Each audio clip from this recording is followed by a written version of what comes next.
kajian kita pada siang hari ini. Bismillahirrahmanirrahim. Assalamualaikum warahmatullahi wabarakatuh. Waalaikumsalam warahmatullahi wabarakatuh. Alhamdulillah. Alhamdulillahilladzi arsala rasulahu bil huda wa dinil haq liyudhhirahu ala dini kullih wa kafa billahi syahida. Asyhadu an la ilaha illallah wahdahu la syarikalah wa asyhadu anna Muhammadan abduhu wa rasuluhu la nabiyya ba'dah. Rabbi shrahli sadri wa yassirli amri wahlul 'uqdatam min lisani yafqahu qawli amma ba'du. Yang terhormat Bunda Yirawati selaku pembicara pada siang hari ini. Yang terhormat ibu-ibu leader dari komunitas Cinta Anak dan komunitas Fafiru Ilallah. Yang berbahagia ayah dan bunda di siang hari ini yang sudah bergabung bersama-sama dengan kita. Pertama-tama senantiasa kita panjatkan rasa syukur kita kehadirat Allah Subhanahu wa taala. Pada siang hari ini Allah memilih kita untuk duduk bersama-sama di ruangan virtual ini dalam keadaan yang sehat walafiat di hari yang mulia ya, hari Arafah, di mana barangkali kita semuanya saat ini sedang berpuasa tetapi tidak menyurutkan langkah dan semangat kita untuk terus menimba ilmu di siang hari ini. Mudah-mudahan berkumpulnya kita di ruangan virtual ini menjadi sebab berkumpulnya kita nanti kelak di surganya Allah. Amin, amin ya rabbal alamin. Dan semoga kurang lebih nanti 2 jam kita bersama-sama di ruangan ini akan menjadi waktu yang berkah, waktu yang bermanfaat untuk kita semuanya. Yang kedua, sholawat salam semoga senantiasa tercurah kepada uswah kita Rasulullah Shallallahu Alaihi Wasallam beserta keluarga beliau, para sahabat dan sahabiah serta orang-orang yang senantiasa istiqomah berada di jalan Islam. Baik, sebelum kita awali bersama-sama, kita membaca basmalah dulu. Bismillahirrahmanirrahim. Bismillahirrahmanirrahim. Kita hadirkan tidak hanya fisik kita, tetapi juga akal kita, ruh kita, semangat kita di siang hari ini. Saya yakin ya, bagi orang yang berpuasa, siang-siang itu sebenarnya adalah waktu yang paling enak untuk Tidur, Bu. Ya, waktu yang paling enak untuk tidur. Saya mendengar suara bapak-bapak, Masya Allah ya. Siang hari ini ternyata ada Bapak Nanang ya, Bapak Nanang yang bergabung di acara parenting kita pada siang hari ini. Biasanya didominasi oleh ibu-ibu. Baik, untuk menambah semangat kita di siang hari ini, karena kita tidak mungkin menyediakan kopi, kita sedang berpuasa ya, kecuali yang tidak berpuasa. Boleh menyediakan kopi dan camilannya. Agar kita tidak ngantuk, silahkan diangkat 3 jarinya seperti saya. Silahkan dilihat. Bisa melihat saya semuanya ya. Sebentar, ini saya spotlight.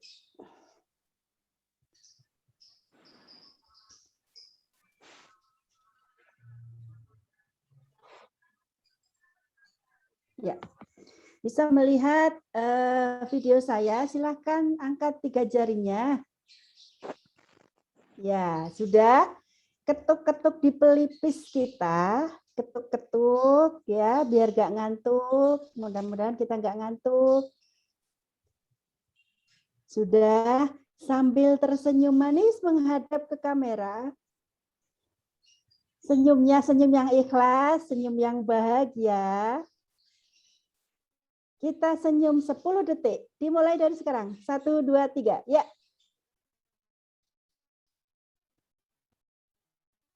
Alhamdulillah. Mudah-mudahan lebih segar ya dengan ketuk-ketuk di pelipis kepala kita. Nah, kemudian yang kedua, saya ingin mengetahui perasaan apa di siang hari ini yang sedang kita rasakan bersama di ruangan ini. Silakan ketik di chat. Apakah ada yang semangat, bahagia, bersedih, bergembira, dan seterusnya. Yuk, silakan tulis di chat mulai sekarang.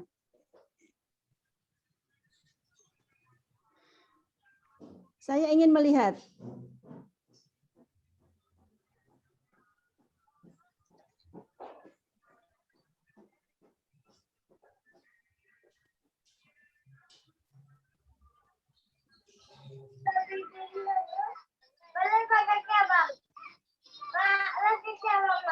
apa? Semangat, bahagia, bahagia, senang. Senang, bahagia, semangat, dan seterusnya. Masya Allah. Wah, alhamdulillah, semangat. Ya, semangat. Alhamdulillah, semangat, bersyukur sehat. Ya, bersyukur sehat, bersyukur. Masya Allah ya. Alhamdulillah. Nah, silakan terus ketik ya, ketik di chat. Yang belum ngetik silakan diketik. Karena apa? Karena kalimat yang kita baca itu akan menjadi aura bagi diri kita.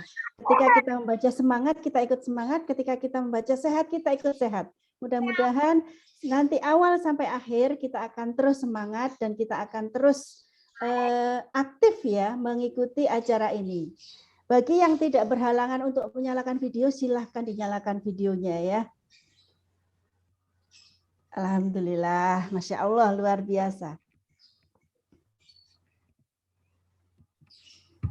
Baik, kita pada siang hari ini akan belajar tentang apa? Ada satu saja yang menyampaikan. Khawatirnya nanti yang hadir, wah ini Zoom tentang apa ya? Gitu. Yang hadir tidak tahu menghadiri Zoom tentang apa. Ada satu yang membuka audionya, menyampaikan hari ini tema belajar kita tentang apa. Silakan.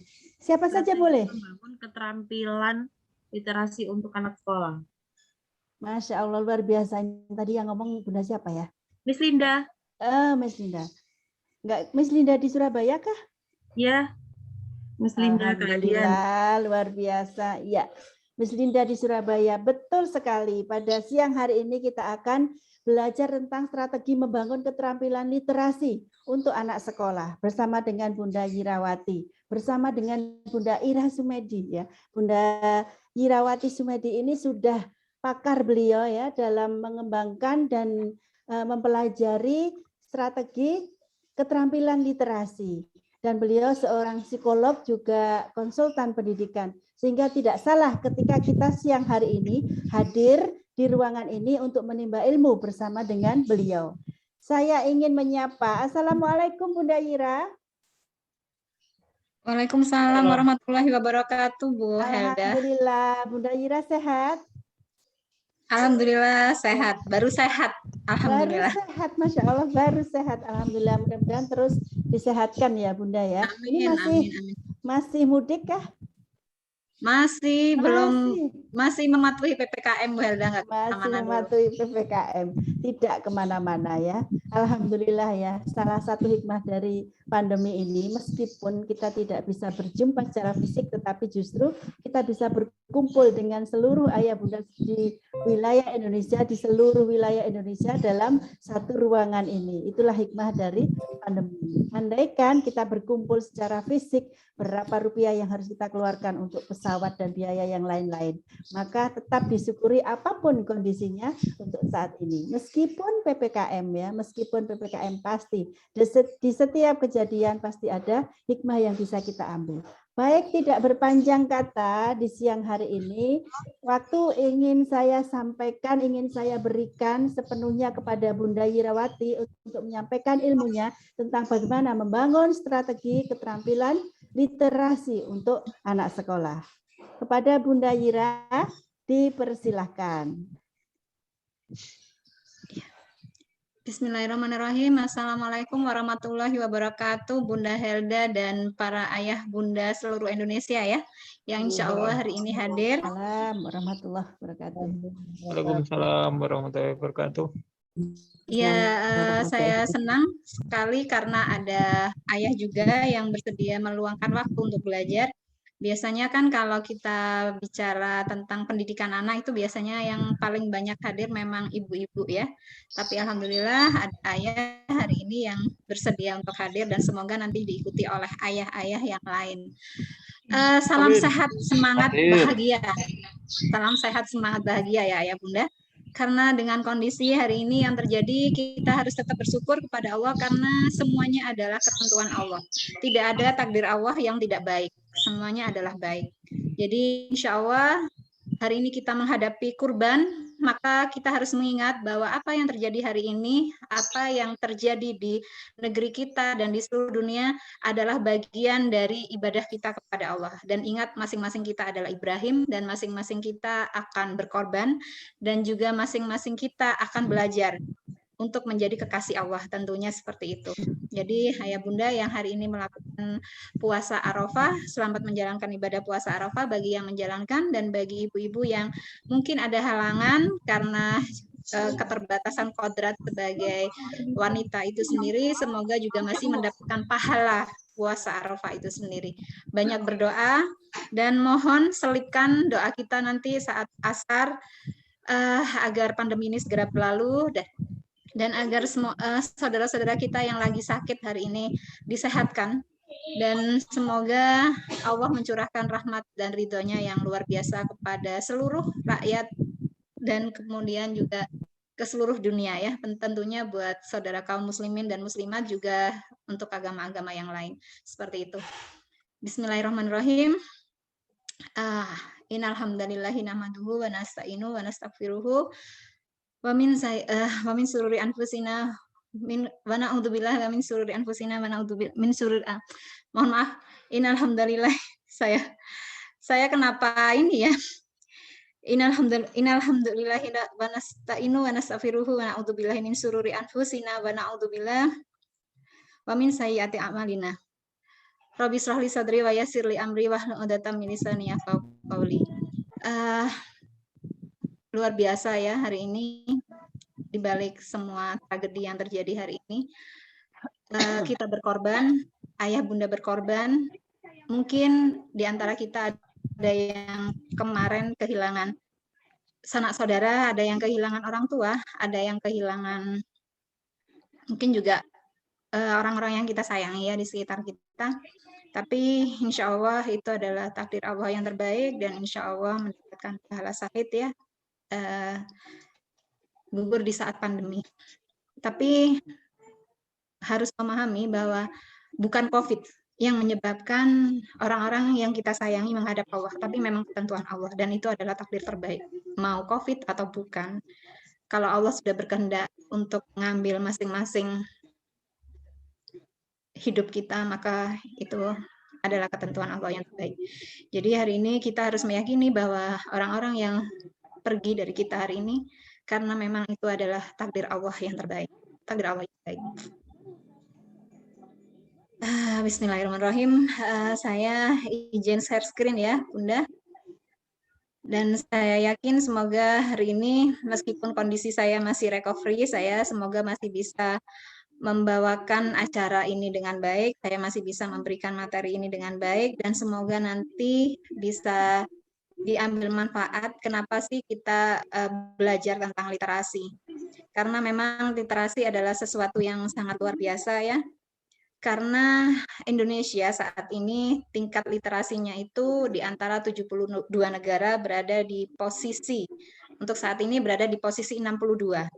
Itu dari penelitian yang dilakukan oleh PISA Internasional, yaitu program internasional for student assessment. Jadi memang asesmen untuk siswa yang memang dilakukan oleh secara internasional, diikuti oleh 7 negara.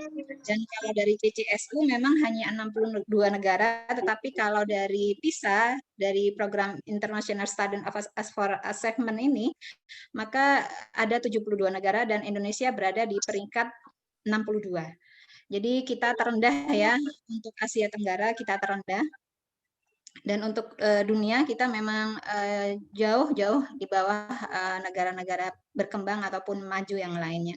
Dan saya tidak akan berpanjang kata, saya akan izin untuk share screen.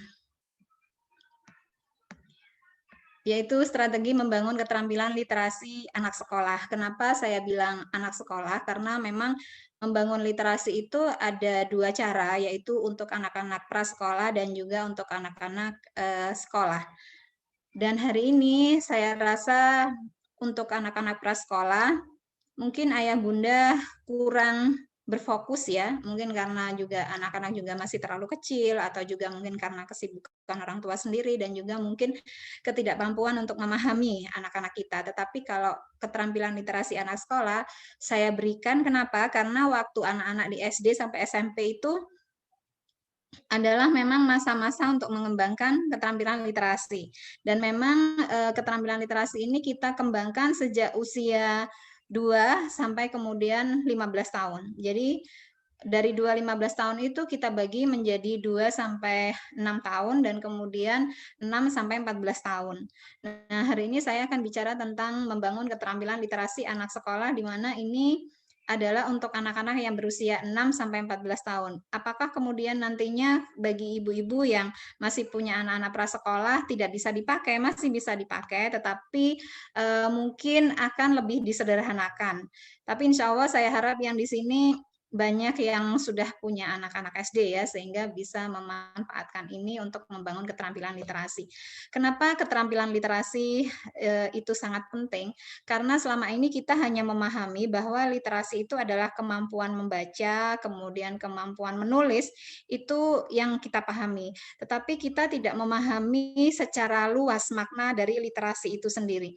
Kalau kita bicara literasi, otomatis kita akan bicara tentang kemampuan berbicara, kemudian kemampuan untuk berhitung, kemampuan untuk menganalisa, kemudian kemampuan untuk merancang, kemudian kemampuan untuk berstrategi, itu sebenarnya adalah bagian-bagian dari keterampilan literasi.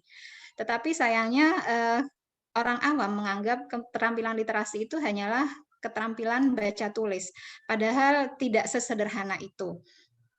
Tetapi memang di sini kita selama ini memang tidak pernah diajarkan ya, bahkan mungkin tidak pernah dikenalkan ya selama ini kepada anak-anak kita bahwa dengan keterampilan literasi yang baik, maka anak-anak itu akhirnya akan memiliki keterampilan untuk mengelola pengetahuan, untuk mengelola hal-hal yang ada di sekitar mereka. Karena sesungguhnya pada saat mereka itu belajar literasi, mereka memiliki keterampilan literasi, maka mereka itu akan mampu terkoneksi secara efektif pada lingkungannya. Mereka bisa dengan jelas ya, bisa dengan efektif dan juga bisa melakukan perencanaan yang strategis untuk mengembangkan suatu solusi masalah, mengembangkan suatu perencanaan.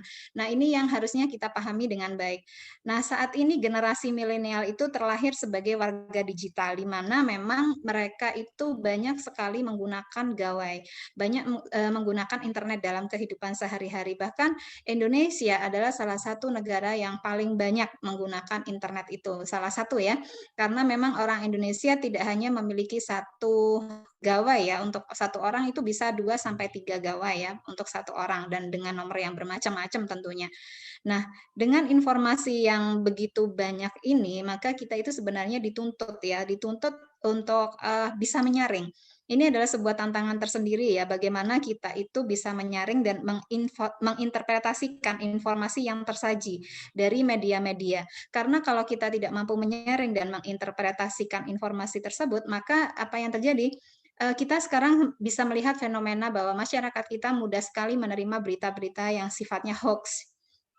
Dan kemudian mereka juga tidak terbiasa untuk mengolah informasi itu menjadi sesuatu yang berpotensi dan bermanfaat. Nah, ini adalah hal-hal yang perlu kita sayangkan. Padahal saat kita mengajarkan literasi yang baik, saat kita mampu mengasah literasi anak-anak kita, maka kita itu akan meninggalkan jejak digital yang luar biasa pada generasi milenial hari ini. Jadi jejak digital itu adalah jejak digital yang memang bermanfaat, aman, dan pantas, serta merefleksikan diri mereka yang sesungguhnya. Jadi jangan sampai jejak digital anak-anak kita itu adalah jejak digital yang tidak baik, karena jejak digital itu tidak terhapuskan ya.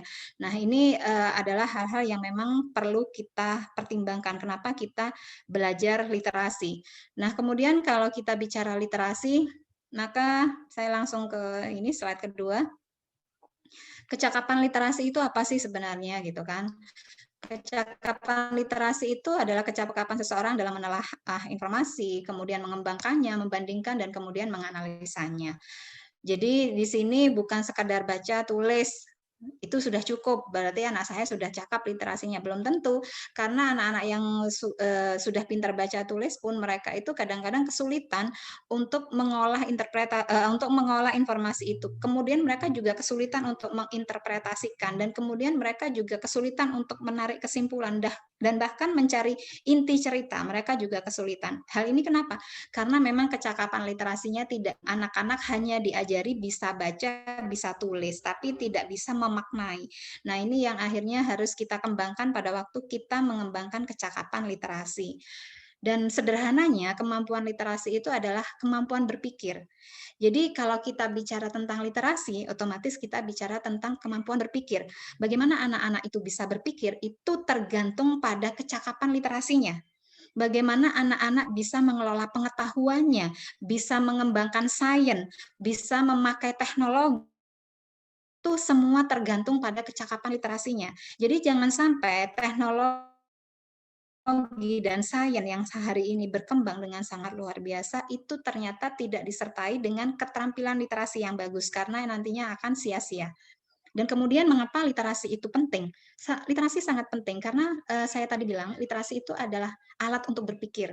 Jadi literasi itu adalah alat atau tools atau sarana untuk mendapatkan pengetahuan itu sendiri. Jadi bagaimana kita bisa mendapatkan sebuah pengetahuan kalau kita tidak punya alat untuk mendapatkan pengetahuan itu sendiri. Dan literasi adalah alat untuk mengolah ya, dan mengembangkan pengetahuan itu sendiri. Jadi kalau misalnya memiliki kecakapan literasi yang baik, maka mereka itu mampu untuk mengelola dan mengembangkan informasi-informasi, pengetahuan-pengetahuan yang mereka terima, materi-materi yang mereka terima, kemudian melihat fenomena-fenomena yang ada di sekitar mereka itu untuk menjadi sebuah pengetahuan yang akan dimanfaatkan untuk kesejahteraan mereka, yang mungkin juga akan diabaikan karena hal ini tidak baik. Nah, ini semuanya tergantung pada keterampilan literasi itu sendiri. Saya masih jelas, Bu Helda? Jelas, Bu Ira, jelas sekali. Iya. Kemudian kenapa literasi itu saat ini juga menjadi sebuah sebuah fokus utama, sebuah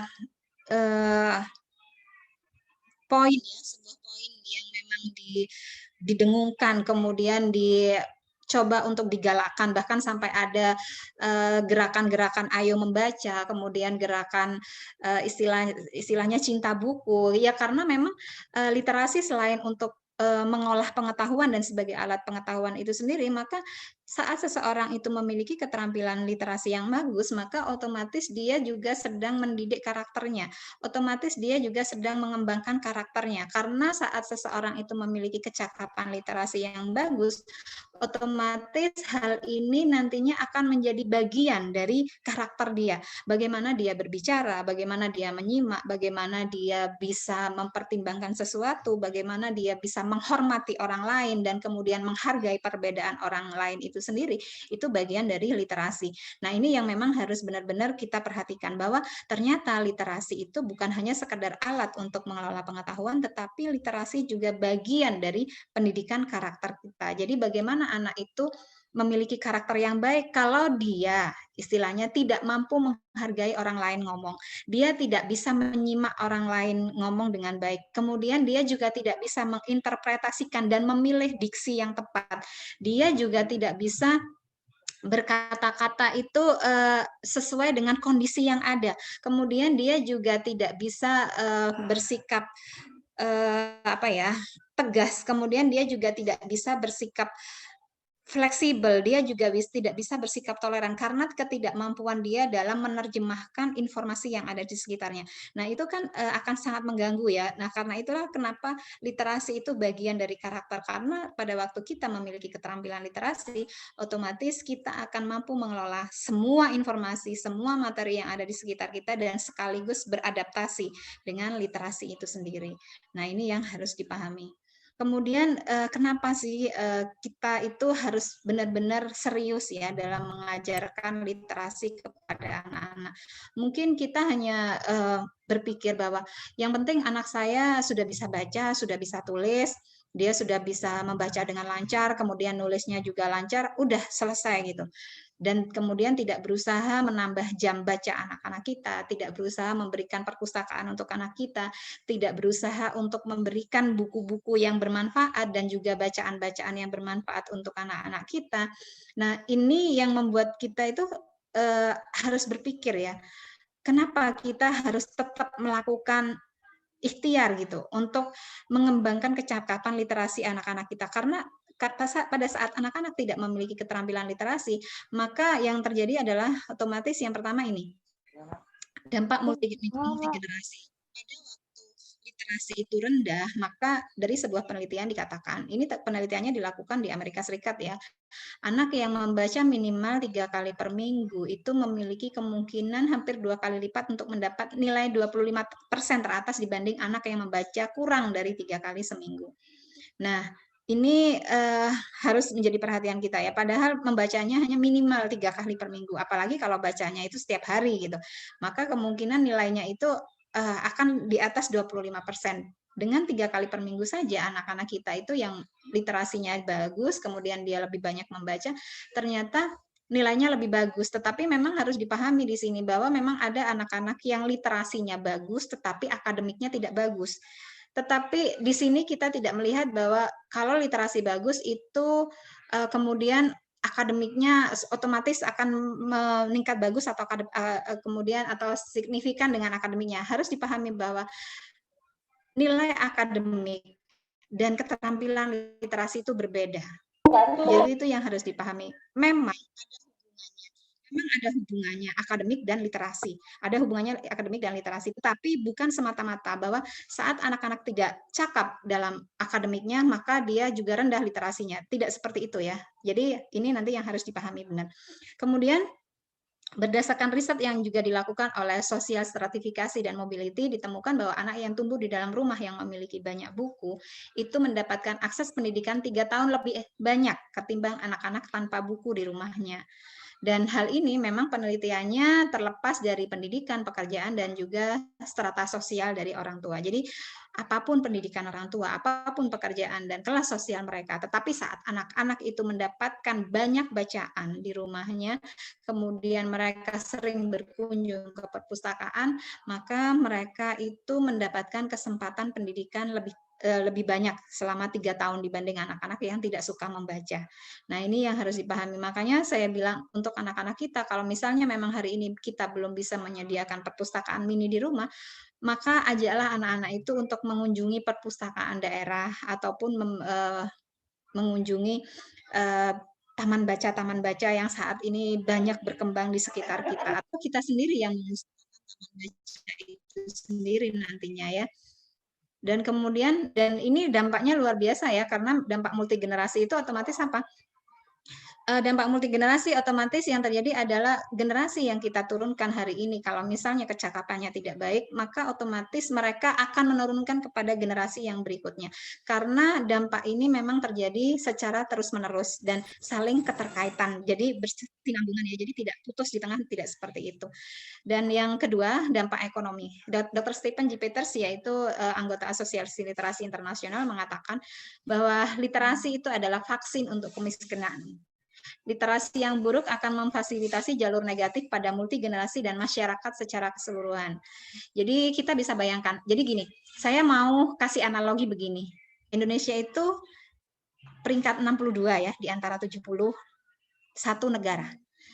Saya ajak analogikan begini, ayah bunda Jepang, negara Jepang, itu adalah negara kaya. Tapi ingat, Jepang tidak memiliki sumber mineral. Jepang adalah negara yang tidak memiliki sumber mineral.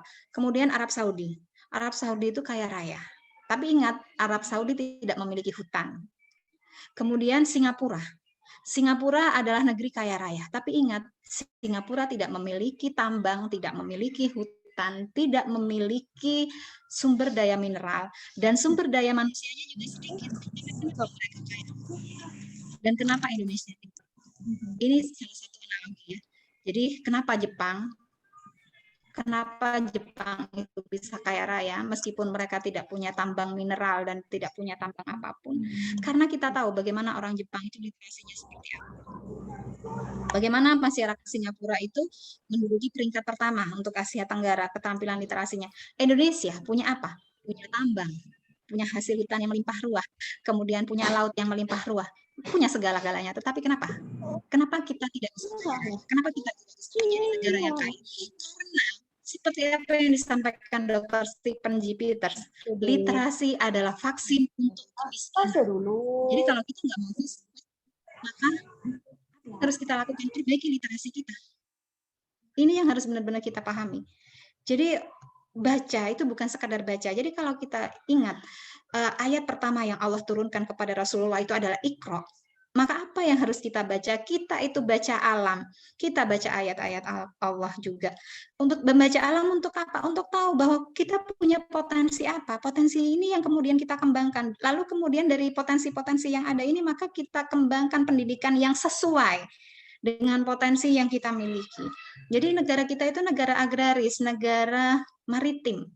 Potensi apa sebenarnya yang ada di situ? Itu yang harusnya kita kembangkan.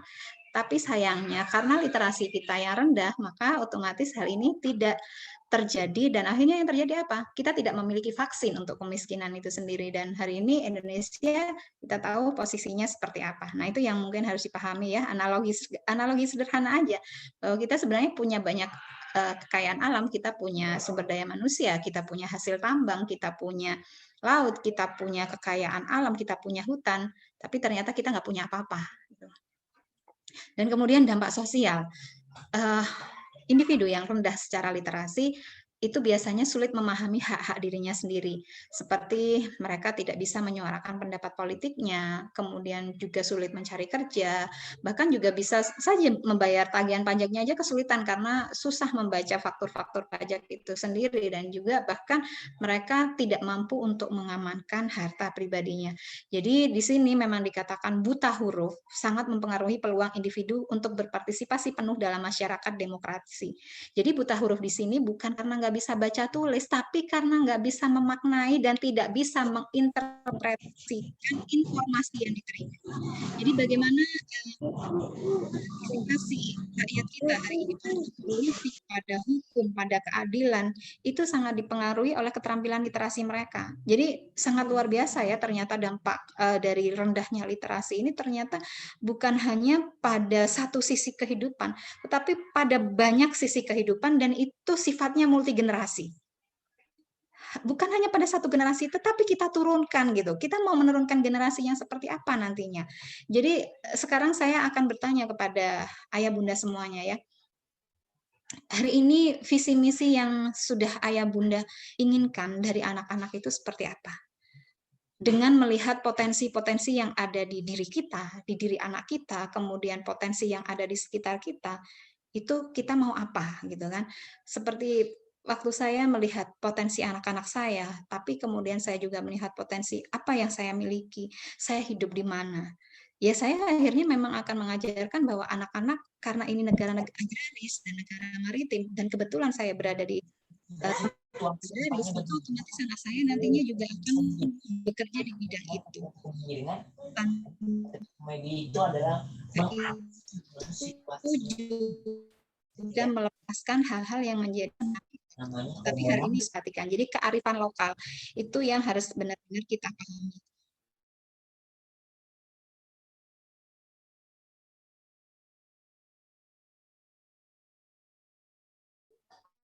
Kemudian bagaimana sih untuk mengajarkan literasi untuk anak usia sekolah?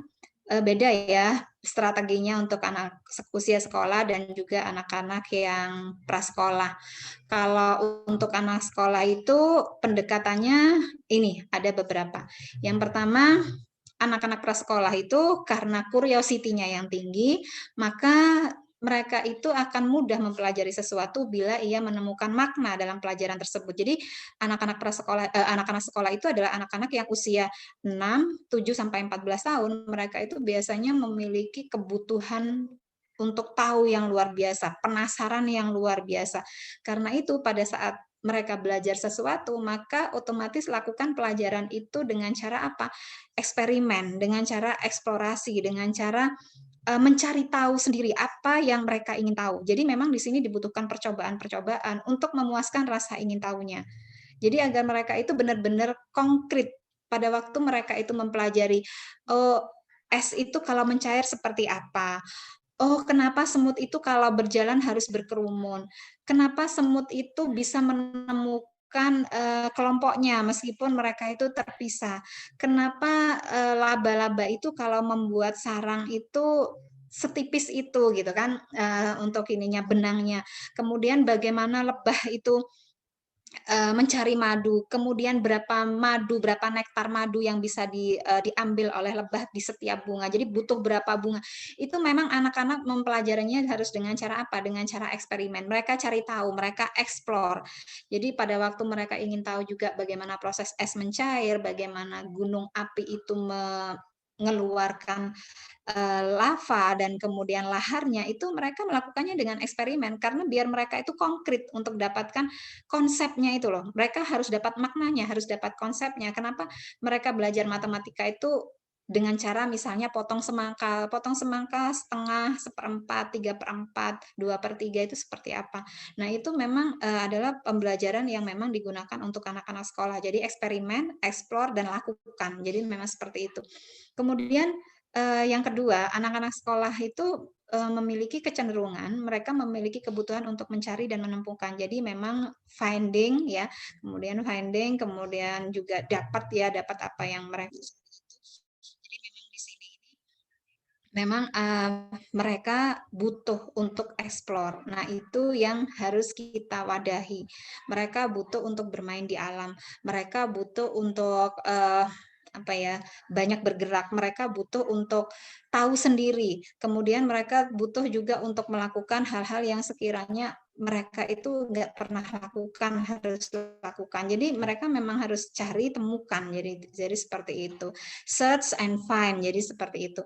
Kemudian yang ketiga, anak-anak usia sekolah adalah memiliki kebutuhan untuk mengembangkan persistensinya.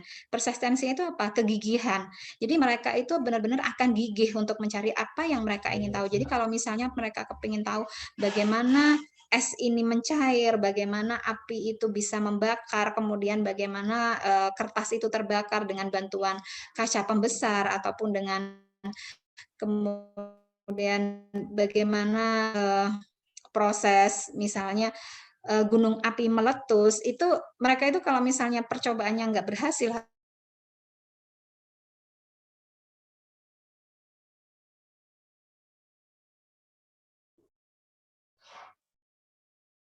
Sepertinya jaringan Bunda Yira mengalami masalah. Tes. banyak lagi terus-menerus sampai akhirnya mereka itu dapat. Misalnya kita melihat anak-anak yang kemudian belajar cepat menyerah, itu kita harus mempertanyakan kembali kenapa ini anak kok dia tidak memiliki kebutuhan untuk tahu lebih banyak, untuk tidak mau ngeyel, karena memang sejatinya sesuai fitrahnya anak-anak itu gigih, anak-anak itu butuh untuk mengembangkan kegigihan atau persistensinya.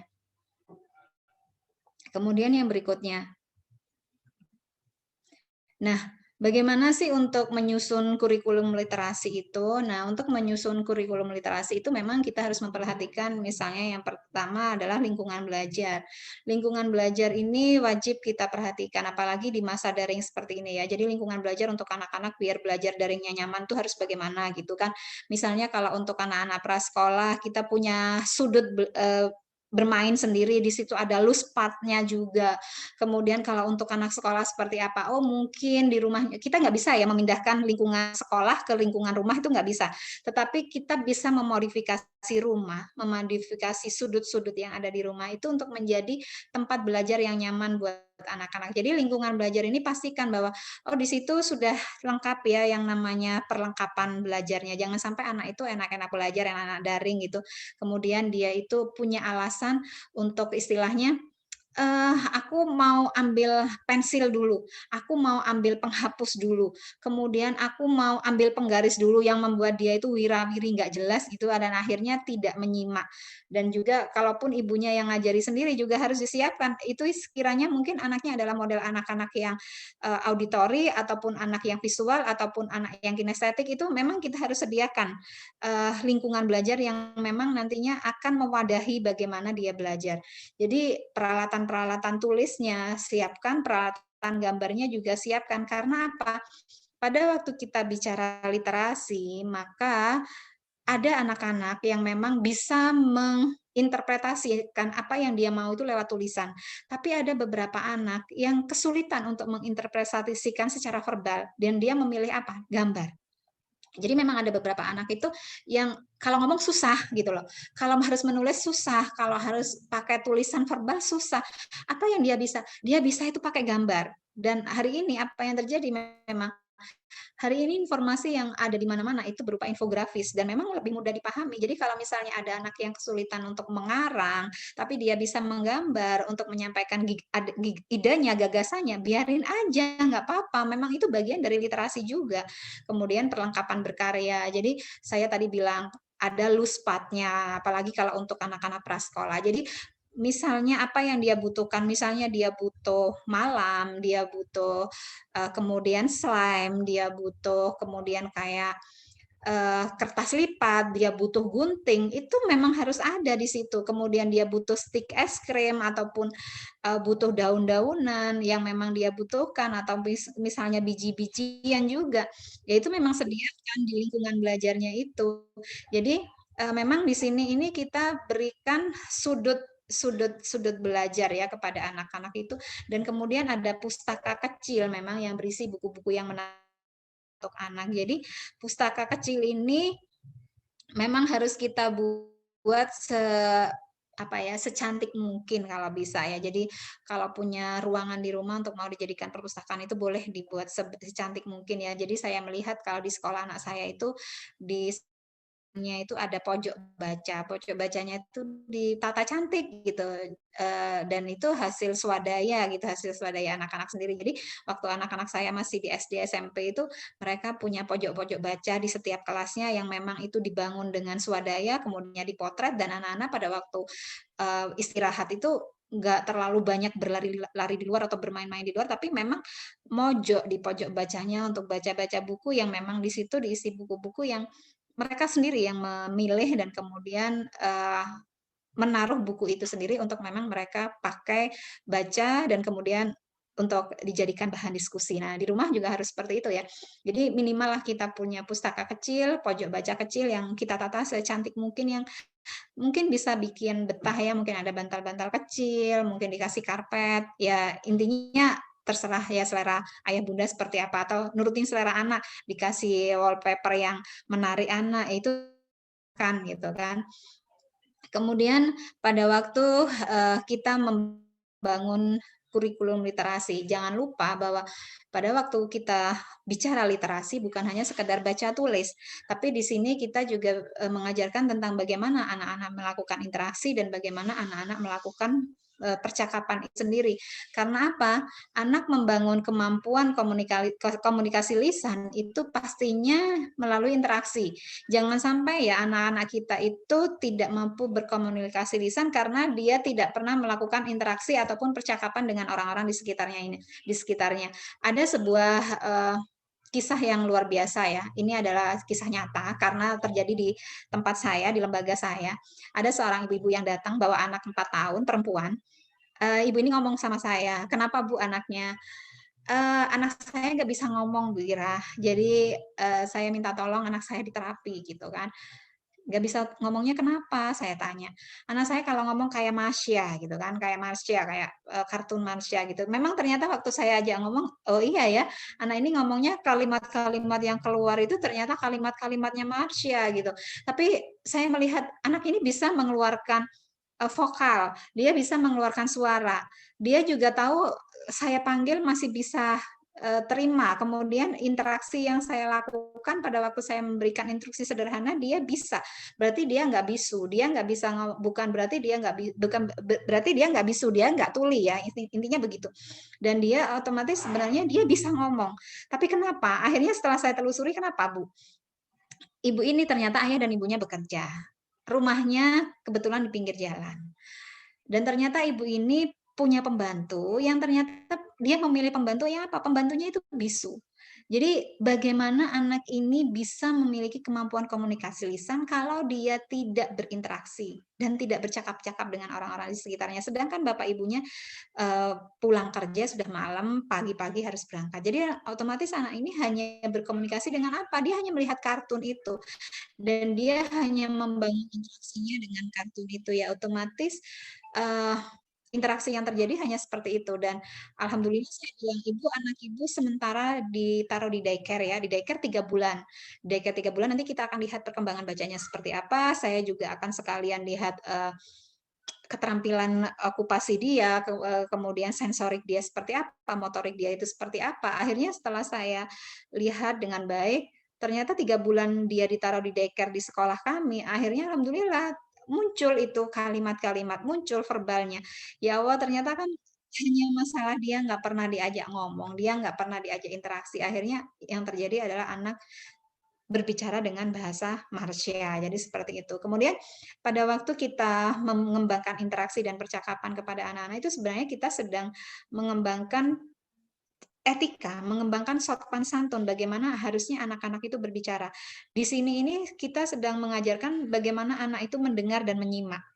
Bagaimana mereka itu bisa menghargai pendapat orang lain, bagaimana mereka itu bisa menekan egonya saat mereka itu harus berinteraksi. Karena kita perhatikan saat ini, kita tahu ya bahwa kadang-kadang orang-orang yang sudah dengan pendidikan tinggi, bahkan dengan posisi-posisi yang baik, kadang-kadang pada saat mereka berdebat, mereka tidak melakukan debatnya itu dengan ilmiah. Mereka selalu ingin nyolot ya, ingin memotong pembicaraan, padahal yang sana masih belum selesai ngomong. Kemudian mereka nggak bisa menerima ide-ide dan gagasan-gagasan yang disampaikan karena merasa egonya terluka. Nah, hal ini akan bisa kita minimalisir kalau misalnya anak-anak itu sudah kita latih sejak awal bagaimana mereka itu beretika, bagaimana mereka itu memahami sopan santun dalam berbicara, sehingga pada waktu mereka nanti harus hadir dalam diskusi, mereka harus hadir dalam musyawarah mufakat, mereka itu tahu gitu loh,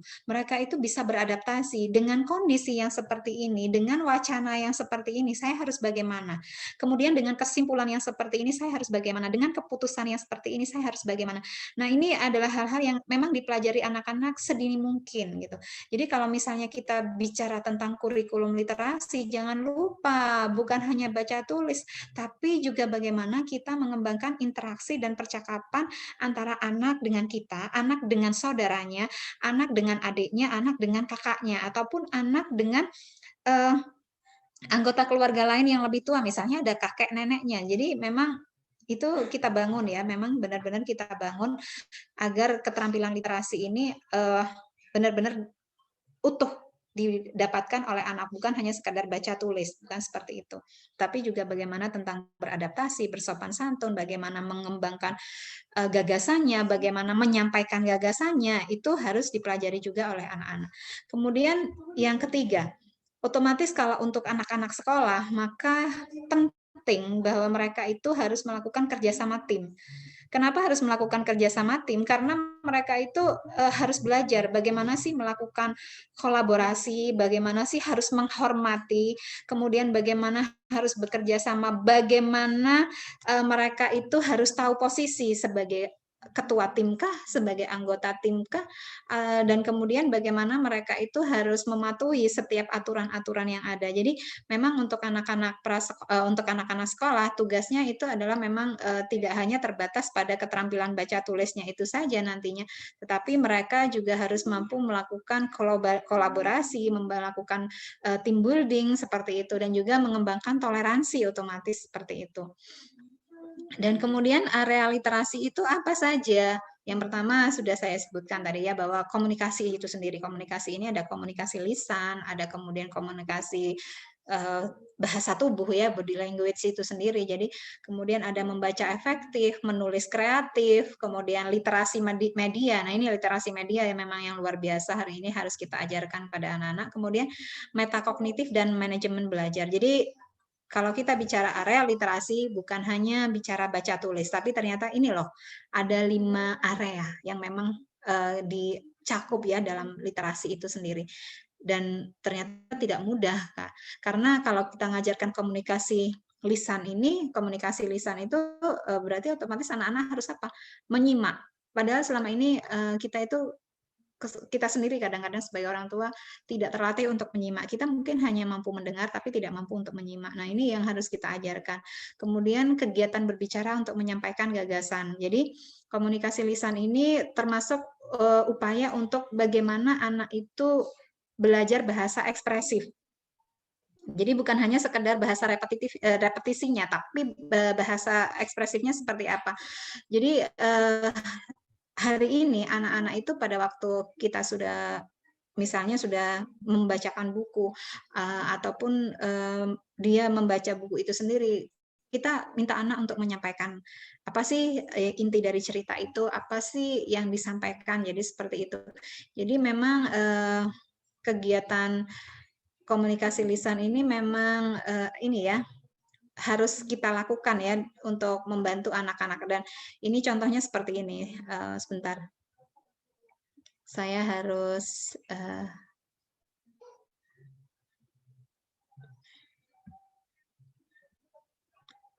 nah ini contoh misalnya untuk membangun komunikasi lisan tadi. Yang pertama misalnya kita materinya belajar tata surya ya.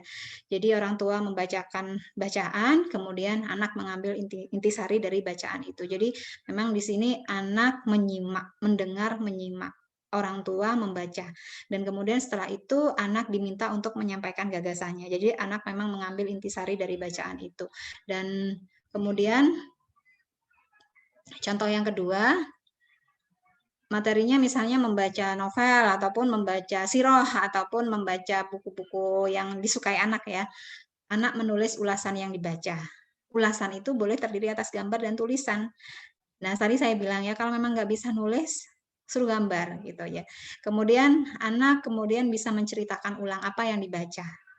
Nah, ini kalau kita ingin mengembangkan komunikasi lisan ya. Jadi tadi memang anak memang harus membaca, orang tua membaca, kemudian anak menulis akhirnya. Jadi karena itu kan saya bilang sediakan perlengkapan tulisnya, perlengkapan gambarnya, kemudian alat-alat berkaryanya. Siapa tahu juga anak-anak kalau misalnya menggambar dia mau bikin burungnya mungkin pakai origami atau apa. Ya nggak apa-apa, itu memang disediakan. Jadi memang seperti itu.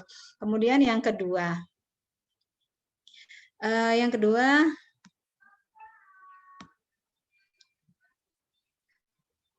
kita setelah komunikasi lisan adalah membaca efektif. Membaca efektif ini otomatis anak kita ajak untuk membaca bermakna, untuk membuat anak-anak itu memahami apa yang sedang dia membaca. Jadi model membaca ini yang ada 2 ya.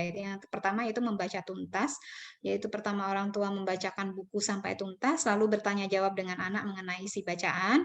Kemudian yang kedua adalah membaca bertahap. Nah, ini kalau membaca tuntas ini gampang lah ya, orang tua sudah banyak yang bisa melakukan, dibacakan buku sampai selesai, lalu tanya jawab dengan anak. Nah, kemudian ini yang membaca bertahap. Membaca bertahap ini mungkin bisa dilakukan untuk anak-anak yang kelasnya mungkin masih kelas 1 sampai kelas 3 ya. Di sini ini memang ada 3 tahapan. Yang pertama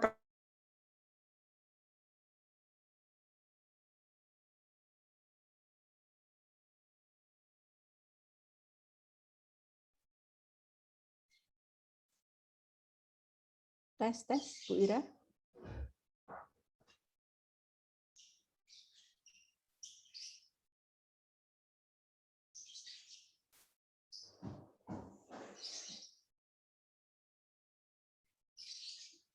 Sepertinya Bu Ira sedang gangguan sinyal ya, terputus. Kalau suara saya, suara moderatornya kedengeran nggak Bu?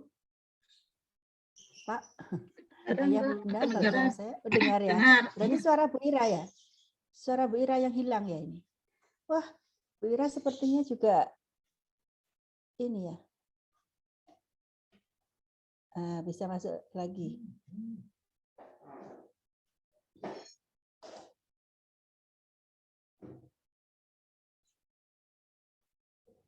Tes Bu Ira. Iya Bu Helda sudah Iya. sudah Iya. ini ya Bu Helda sudah hadir lagi ya. Iya. Iya, iya. Ya, Silakan, mohon Bu Ira. maaf ini Ibu-ibu gangguan teknis biasa ya. Saya share screen lagi. Share screen lagi ya.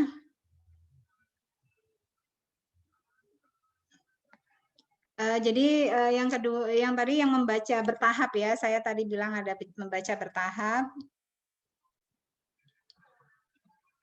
Nah, membaca bertahap ini orang tua mengajak anak. Kira-kira kalau misalnya dia seorang singa khaybar, maka singa itu seperti apa? Jadi di sini itu kita mengajak anak-anak itu untuk memprediksi karakternya itu kayak apa sih gitu ya. Jadi Sayyidina Ali seorang singa. Singa itu kayak apa, Dek? Kemudian kalau memang dia seorang singa, maka keberanian seperti apa yang dia miliki. Jadi ini kita lakukan pada anak-anak yang umur kelas 1 sampai kelas 3 itu agar mereka itu bisa memprediksi oh karakternya kayak apa gitu ya.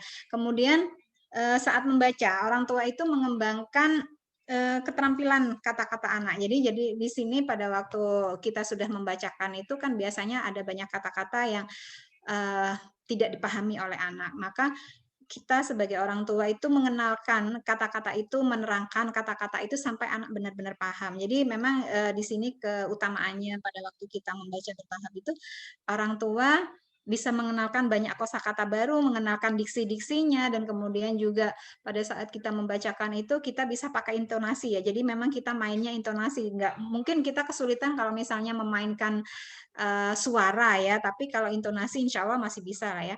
Kemudian pasca membaca. Nah, pada waktu selesai membaca, orang tua itu kemudian menanyakan pendapat anak terhadap cerita. Jadi pada waktu sudah selesai membaca, anak itu ditanya, pendapat kamu terhadap cerita ini apa gitu. Menarik enggak bukunya? Ceritanya menarik enggak? Jadi ditanya dulu bukunya menarik, bukan ceritanya dulu ya. Bukunya menarik enggak? Jadi apanya yang bikin kamu menarik? Jadi anak-anak itu kalau belajar membaca itu kan harus pegang dulu ya bukunya itu beratnya kayak apa, warnanya apa, kemudian harum kertasnya itu kayak apa, kertasnya itu halus apa enggak gitu. Itu biasanya ditanyakan. Kalau misalnya memang kita mau membaca bertahap. Jadi memang kita itu ngajarkan mulai dari ini coba dipegang beratnya bukunya, kemudian warnanya seperti apa, coba disentuh kertasnya seperti apa. Itu memang kita lakukan pada waktu membaca bertahap. Kemudian menulis kreatif. Tadi literasi itu selain komunikasi lisan, maka dia menulis kreatif. Jadi menulis kreatif ini memang mengajarkan konsep dasar untuk menyusun gagasan. Pada anak usia kelas rendah, konsep ini bisa diajarkan melalui gambar dan tulisan. Tadi saya bilang ya bahwa mungkin untuk beberapa anak menyampaikan apa yang ada di pikirannya itu kesulitan dengan kata-kata karena mungkin masih rendahnya kosakata mereka, ketidakmampuan mereka untuk mengkonkretkan apa yang ada dalam pikirannya itu dalam bentuk tulisan, maka mereka boleh menggambarkan apa yang ada di pikiran mereka itu. Jadi memang di sini menulis kreatif ini bukan semata-mata menulis, tapi juga menggambar. Jadi infografis itu memang bagian dari menulis kreatif. Jadi ayah bunda harus paham ya terkait ini. Kemudian literasi media. Nah ini yang menjadi penekanan untuk saat ini karena memang anak-anak itu banyak mendapatkan informasi itu dengan cara apa, browsing ya. Anak-anak kita itu saat ini sedikit-sedikit browsing gitu kan. Tapi di sini yang harus kita ajarkan pada anak-anak yaitu bagaimana mereka mendapatkan informasi itu dari berbagai media yang ada. Kemudian dari informasi-informasi yang begitu banyak itu bagaimana mereka akhirnya bisa memadupadankan, bagaimana mereka bisa menyusun berbagai jenis media yang diterima, baik itu dari media elektronik, baik mungkin dari media cetak, ataupun dari fenomena dan fakta yang ada di sekitarnya, bagaimana mereka itu nantinya bisa mengelola itu dengan baik, mengolahnya dengan baik, dan akhirnya menyajikan informasi itu dengan baik. Nah ini yang memang harus kita ajarkan kepada anak-anak. Jadi kalau misalnya kita di sini saya lihatkan contohnya ya.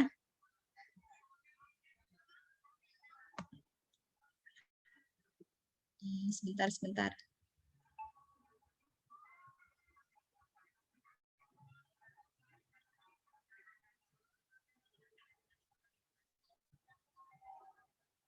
Kok nggak mau ini ya? Sepertinya ada ini ya. Nggak muncul ya Bu Halda ya? Hanya yang contoh 2 membaca novel itu saja Bu Ira yang muncul di layar. Oh, yang itu ya. Ya. Sebentar. Nah, ini contoh lembaran ulasan bukunya ya. Jadi judul, pengarang, tokoh cerita, kemudian jalan cerita, tokoh adegan yang kusukai. Ini kalau memang kita mau serius gitu ya. Tapi kalau mau biasa-biasa aja ya nggak usah pakai seperti ini. Terus menurutku ceritanya bagus atau tidak bagus itu yang ini. Nah, ini membaca efektif tadi yang saya ini. Nah, kalau membaca efektif itu memang ada 2 hal ya memang dimiliki anak-anak terkait bacaan, yaitu pemahaman literal, pemahaman akan informasi yang disajikan secara tertulis. Jadi memang di sini anak benar-benar paham nggak sih apa yang dia baca? Anak-anak benar-benar paham nggak sih apa yang ditulis di situ? Jadi ketika anak menemukan pertanyaan-pertanyaan di situ, dia bisa merujuk jawabannya secara ekspresif di dalam bacaan itu sendiri. Jadi dia sudah langsung tahu nih, dia sudah langsung paham nih. Kalau misalnya kita tanyakan seperti ini, dia bisa langsung tahu, oh ini jawabannya di sini. Jadi itu pemahaman literal. Dan kemudian, nah ini contohnya ya. Ini contohnya seperti apa? Ini suatu hari agar bisa gitu. Nah ini bisa di rumah nanti bisa dipakai untuk latihan di rumah. Nah, kemudian selain pemahaman literal, ada juga pemahaman inferensial, yaitu pemahaman makna. Anak bisa membuat kesimpulan berdasarkan informasi-informasi yang ia dapatkan dari bacaan. Jadi memang pemahaman literal, dia dapat, kemudian pemahaman inferensial. Kalau pemahaman literal hanya dari apa yang dia baca. Tapi kalau inferensial, otomatis dia sudah menyimpulkan, dia sudah melakukan konklusi, dia sudah bisa mempertimbangkan, oh kalau seperti ini berarti hasilnya seperti apa nantinya, garis besarnya bagaimana, intinya seperti apa, itu inferensial. Nah ini contoh, kemudian yang ini menulis kreatif. Menulis kreatif, nah ini. Nah kalau menulis kreatif itu misalnya mengenalkan sistematika, ini sequencing ya. Ini biasanya kalau misalnya saya diminta untuk melakukan screening pada anak-anak usia dini, ini salah satunya yang saya berikan. Jadi mengenalkan sistematika dengan cara menyusun gambar sesuai urutannya. Jadi yang mana dulu nih gambarnya. Nah, itu yang harus dipelajari dan dipahami oleh anak-anak. Di antara misalnya, oh gambar yang ini dulu, misalnya yang mana dulu, Dek? Jadi saya pakai kartu ya, pakai kartu itu kemudian saya susun anak-anak untuk melihat sequencing-nya juga. Dan kemudian nah, caranya memang dibacakan ceritanya, setelah itu anak menyusun urutan gambar sesuai cerita yang ia dengar.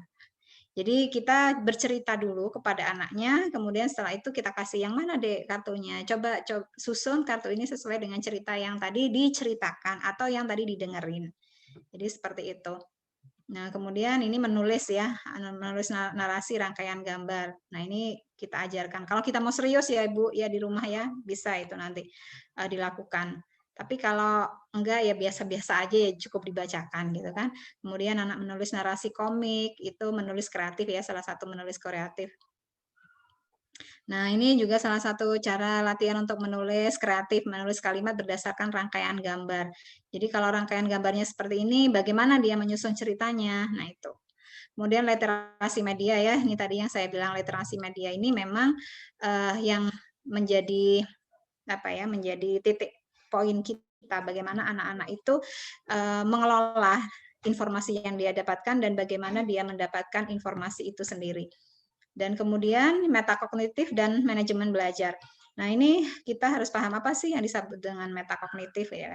Metakognitif itu adalah suatu kemampuan yang memang membuat anak tahu bagaimana cara terbaik yang bisa ia lakukan untuk menguasai suatu pengetahuan. Jadi ini memang nantinya akan kembali lagi pada modalitas belajar anak.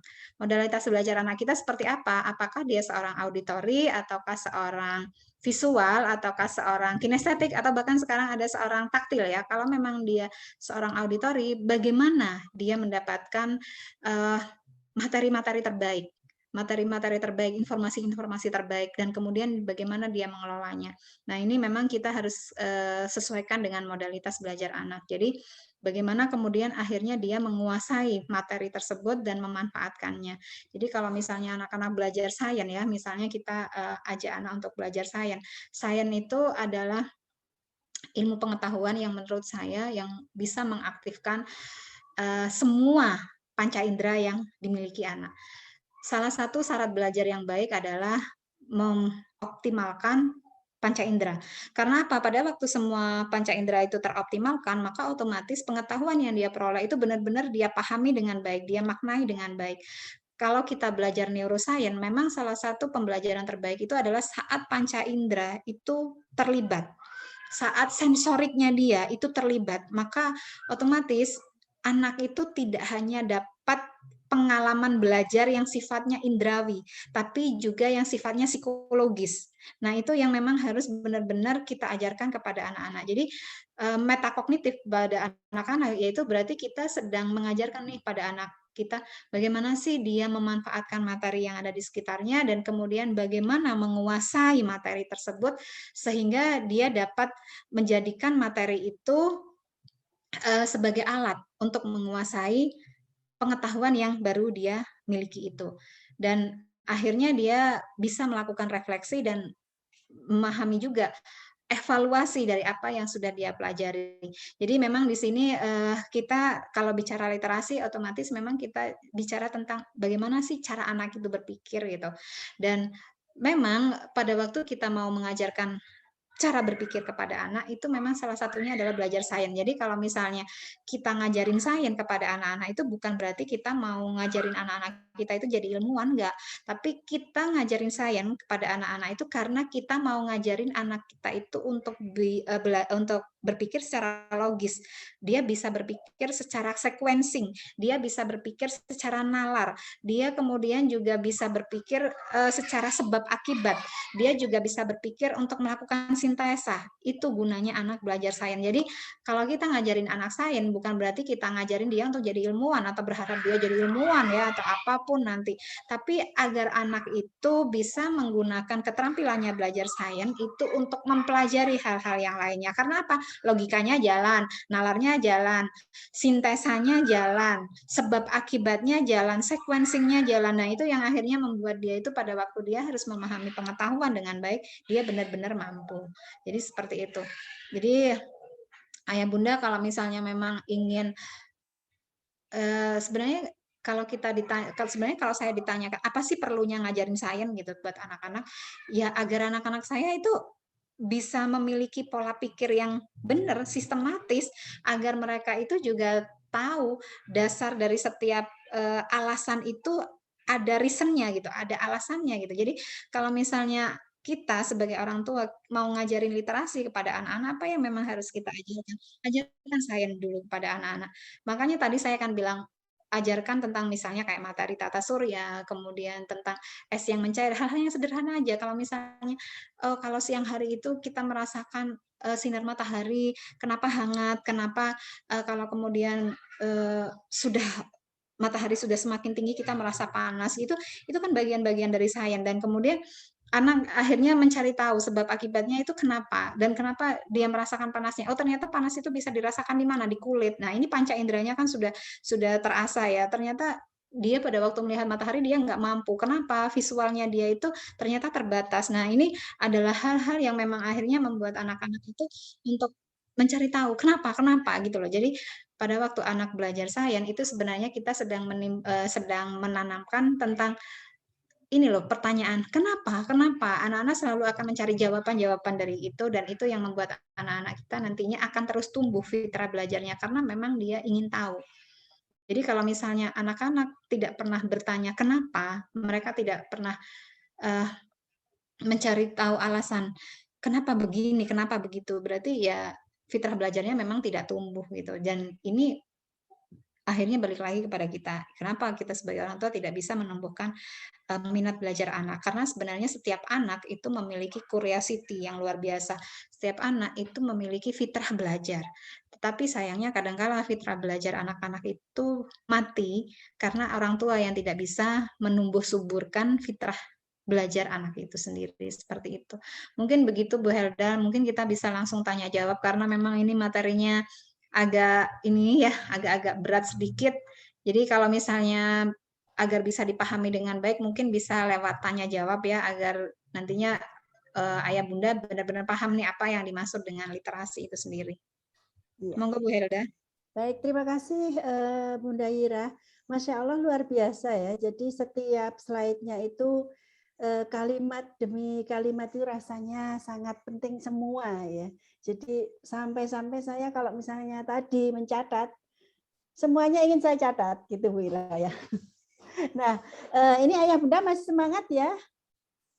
Untuk pertanyaan silahkan nanti langsung ditulis di kolom chat. Untuk pertanyaan langsung ditulis di kolom chat ya. Jadi kalau ada yang ingin bertanya, Ayah Bunda silahkan tulis di kolom chat. Baik, agar tidak ngantuk karena waktu sudah menunjukkan pukul 14:20 ya. Agar tidak ngantuk, kita memperbaiki sebentar saja posisi duduk kita. Silakan perbaiki sebentar saja posisi duduk kita. Biasanya dengan bergeser sedikit gitu ya, rasa kantuk kita akan hilang ya. Dan mudah-mudahan diskusi kita pada siang menjelang sore hari ini semakin seru ya.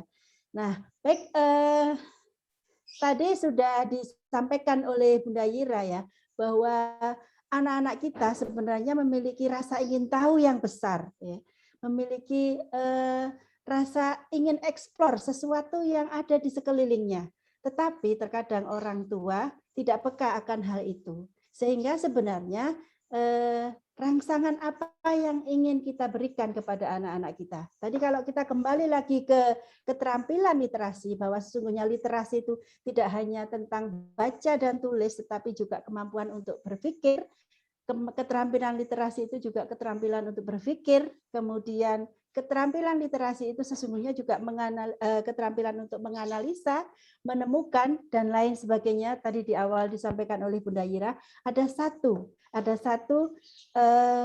satu poin yang saya ambil dari apa yang disampaikan oleh Bunda Ira, bahwa ketika kita ingin menyusun kurikulum literasi, maka kita harus menyediakan lingkungan belajar. Salah satunya adalah pustaka kecil. Nah, saya ingin bertanya kepada Ayah Bunda yang hadir di siang hari ini, siapakah di rumahnya yang sudah menyediakan sudut baca atau pojok baca atau satu rak buku, meskipun raknya kecil ya, untuk merangsang keterampilan literasi anak-anak kita di rumah? Silakan dijawab di chat dengan saya. Saya ingin tahu seberapa banyak yang hadir di sini yang sudah peka terhadap keterampilan literasi anak-anak di rumah. Alhamdulillah. Kalau banyak yang menjawab bahwa kita di rumah harus memiliki sebuah pojok baca atau tadi disampaikan oleh Bunda Ira sebagai sebuah pustaka kecil di rumah kita, maka berarti yang hadir di siang hari ini adalah orang tua yang peduli terhadap kemampuan literasi anak-anak kita. Kita menginginkan anak-anak kita cerdas dalam berliterasi. Maka saya ingin bertanya dulu pada Bunda Ira, karena sudah ada pertanyaan yang masuk ya. Nah, ketika kita ingin mengadakan sebuah pustaka kecil di rumah, tentunya isinya adalah buku ya Bunda Ira ya. Iya, Bu Helda. Iya, isinya pasti buku. Nah, saya ingin mendengar dari Bunda Ira, salah satu buku gitu yang direkomendasikan oleh Bunda Ira untuk dihadirkan di pustaka kecil atau di sudut baca atau di pojok baca atau di rak buku di rumah kita, itu buku yang mana yang kira-kira bisa memenuhi semua yang disampaikan oleh Bunda Ira tadi, bisa untuk mengasah keterampilan menganalisanya, keterampilan untuk mengeksplor, keterampilan untuk menemukan, dan lain sebagainya ya. Nah, silakan Bunda Ira. Begini ya Bu Helda, saya di rumah kebetulan punya beberapa buku ensiklopedia. Buku ensiklopedia itu saya bukan hanya punya dari satu penerbit ya, tapi dari beberapa penerbit. Kenapa ensiklopedia? Karena memang ensiklopedia itu adalah buku-buku sains ya, ensiklopedia sains yang saya punya, maksud saya ensiklopedia sains. Jadi saya punya dari beberapa penerbit, ada sekitar 4 sampai 5 penerbit ya yang saya punya buku tentang sains. Dan kenapa saya milih sains? Ya karena memang dari sains, dari buku sains itulah nantinya saya mengajarkan literasi yang berbasis pada keterampilan berpikir. Dan alhamdulillah salah satu buku yang memang saya suka ya pada waktu saya mengajarkan sains pada anak-anak dan saya mengenalkan sains itu adalah buku sains Quran. Kenapa sains Quran? Saya punya banyak buku ya, punya banyak buku dari beberapa penerbit. Itu semua memang memberikan informasi dan cara bereksperimen tetapi tidak dilandasi dengan Quran. Tetapi kalau sainku itu dilandasi dengan alasan-alasan yang ada dalam Quran. Dan ini memang saya perlukan, saya butuhkan. Kenapa? Karena seperti apa yang disampaikan oleh Bunda Eli Risman, hari ini kita mendidik anak-anak kita itu bukan hanya mendidik otak intelektualnya agar mereka menjadi anak-anak yang pintar. Karena anak-anak sekarang ini Bu Helda, kalau saya kasih informasi ya, seperti apa yang disampaikan oleh Dr. Amir Zuhdi, guru saya dalam bidang neuroscience, anak zaman sekarang itu sudah terlahir dengan kapasitas saraf kecerdasan itu 180 sampai 200 miliar sel otak. Jadi kalau mereka dibilang pintar, anak-anak pintar. Tapi sayangnya anak-anak pintar ini kan tidak dijamin bahwa mereka memiliki akhlak yang baik, tidak dijamin bahwa mereka memiliki tauhid yang baik. Nah, kenapa akhirnya saya memilih sains Quran? Karena saya inginnya pada waktu anak-anak belajar tentang teknologi, belajar tentang sains, mereka itu ada landasannya, ada panduannya, bahwa ternyata semuanya itu tetap berpulangnya, tetap kembalinya kepada Allah dan kepada Al-Quran itu sendiri, agar mereka nantinya tumbuh menjadi anak-anak akhir zaman yang tetap fitrahnya lurus sesuai dengan apa yang dilahirkan mereka saat dilahirkan ya. Dan pada saat saya mengembalikan anak-anak saya kepada Allah, entah saya yang terlebih dahulu atau anak-anak saya terlebih dahulu, saya bisa bertanggung jawab kepada Allah bahwa anak-anak saya fitrahnya masih benar gitu, masih suci, tidak tercabik-cabik. Mereka masih dalam kondisi muslim gitu. Mereka tidak menjadi seorang majusi, Nasrani ataupun seorang Yahudi seperti itu Bunda Helda. Itu yang saya inginkan sebenarnya pada waktu saya menyediakan buku sainku di rumah. Insya Allah ya. Berarti intinya adalah buku yang mengandung ilmu-ilmu sains yang nanti akan bisa semakin mudah kita mendampingi Ananda untuk mengasah keterampilan literasinya. Dan tadi yang disampaikan oleh Bunda Yira ya sangat menarik. Ada satu buku Sains Quran, tidak hanya mengasah keterampilan sainsnya juga, tetapi juga semakin meningkatkan keimanan anak-anak. Kenapa? Karena setiap ilmu, setiap sains itu ternyata ada di dalam Al-Quran. Baik, ini ada satu pertanyaan ya Bunda Yira. Ada banyak sebenarnya Bunda Yira, tapi saya bacakan satu-satu ya. Nah, dari Bunda Raditya Haikal Al-Fariski. Pertanyaannya, bagaimana cara menumbuhkan kemampuan literasi kesadaran alam bawah sadar anak? Bahwa belajar itu penting tanpa disuruh. Tetap konsisten belajar literasi. Wah, maunya gitu ya. Jadi anak-anak yang sadar tanpa disuruh mereka sadar gitu ya untuk belajar. Baik, silakan Bunda Yira. Iya, untuk mengembangkan keterampilan literasi dan menumbuhkan cinta literasi kepada anak-anak Ibu Helda itu sebenarnya dimulai sedini mungkin sebenarnya. Jadi kalau saya bilang sebenarnya dimulai sejak apa? Sejak anak-anak di dalam kandungan. Jadi kenapa akhirnya budaya membaca pada waktu ibu-ibu hamil itu harus dilakukan? Karena memang kita ingin menanamkan kebiasaan. Jadi kalau kita bicara parenting, maka kita bicara tentang menanamkan kebiasaan dan meninggalkan kenangan ya. Jadi jangan muluk-muluk parenting itu tentang ini enggak. Parenting itu sebenarnya kalau kita pikir dia itu adalah tentang meninggalkan kenangan, meninggalkan jejak, membentuk kebiasaan. Nah, kebiasaan-kebiasaan yang kita lakukan pada waktu hamil itu ternyata berpengaruh luar biasa kepada anak-anak kita. Dan kebiasaan-kebiasaan yang kita lakukan di rumah itu juga berpengaruh kepada anak-anak kita. Jadi kalau misalnya bagaimana sih agar alam bawah sadar ya, wah ini sudah luar biasa ya alam bawah sadar gitu ya. Kalau anak-anak masih kecil itu sangat luar biasa sebenarnya kalau kita sudah sediakan nih pustaka di rumah. Jadi anak-anak itu taunya itu di rumah itu adalah tempat buku gitu kan. Di rumah ada buku, di mana-mana ada buku. Buku itu adalah bagian dari hidupku. Mama baca buku, ayah baca buku, aku baca buku. Jadi buku itu memang menjadi salah satu sumber kebahagiaan. Jadi memang benar-benar ditekankan di sini bahwa pada waktu kita sedih, kita kemudian kita ingin mendapatkan kesenangan, baca buku gitu. Makanya saya bilang berikan anak-anak itu buku yang menarik dan memang disukai oleh mereka. Karena apa? Buku pada waktu kita belajar tentang biblioterapi, terapi melalui buku ya, memang sangat efektif. Dan ini terbukti pada waktu Perang Dunia I dan Perang Dunia II, bagaimana para veteran Perang Dunia I dan veteran Perang Dunia II yang mengalami depresi, pada waktu itu ternyata salah satu teknik yang dipakai untuk menyembuhkan mereka dari depresinya adalah dengan cara baca buku. Tapi memang buku-buku yang direkomendasikan ya oleh psikolognya, oleh pustakawannya yang memang bisa dipakai untuk memotivasi mereka, untuk menggembirakan mereka. Jadi kalau misalnya saya bilang kita sebagai orang tua kalau misalnya ingin agar anak-anak itu secara alam bawah sadarnya punya punya motivasi yang baik untuk baca buku, maka kita sebagai orang tua juga harus membuat kebiasaan itu di rumah.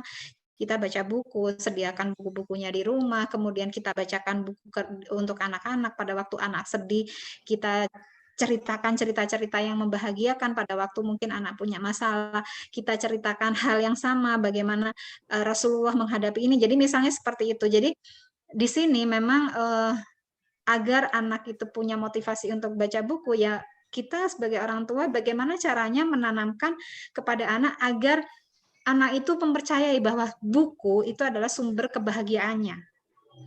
Al-Quran juga sumber kebahagiaannya. Jadi pada waktu anak sedih, waktu anak gembira, itu kembalikan lagi. Oh ya, ayo kita baca buku yuk tentang ini gitu. Terus kita kasih biografi orang-orang sukses. Itu akan membuat anak-anak itu akhirnya butuh gitu, butuh untuk tahu tentang orang sukses. Kemudian kita ceritakan tentang ensiklopedia itu tadi yang saya bilangnya, anak-anak itu kita kenalkan kepada alamnya, kita kenalkan kepada dunianya, kita kenalkan kepada Allahnya. Jadi secara otomatis di dalam diri anak-anak kalau dia sudah dibiasakan ya, karena untuk membentuk alam sadar itu sebenarnya kebiasaan kok. Jadi bukan dengan kalimat-kalimat hipnotis yang itu enggak, tapi kebiasaan. Ya sambil kita afirmasi. Tapi kalau misalnya di rumah kita hanya melakukan hipnoterapi ya, tapi nggak ada buku di rumah, kita juga tidak membiasakan, ya nggak ada hasilnya juga Bu Helda. Jadi memang harus dibiasakan dan juga harus ada dan kita harus jadi teladan juga. Jadi kalau ini kita juga harus anak-anak juga harus tahu nih, ibuku baca buku, ibuku baca Quran gitu.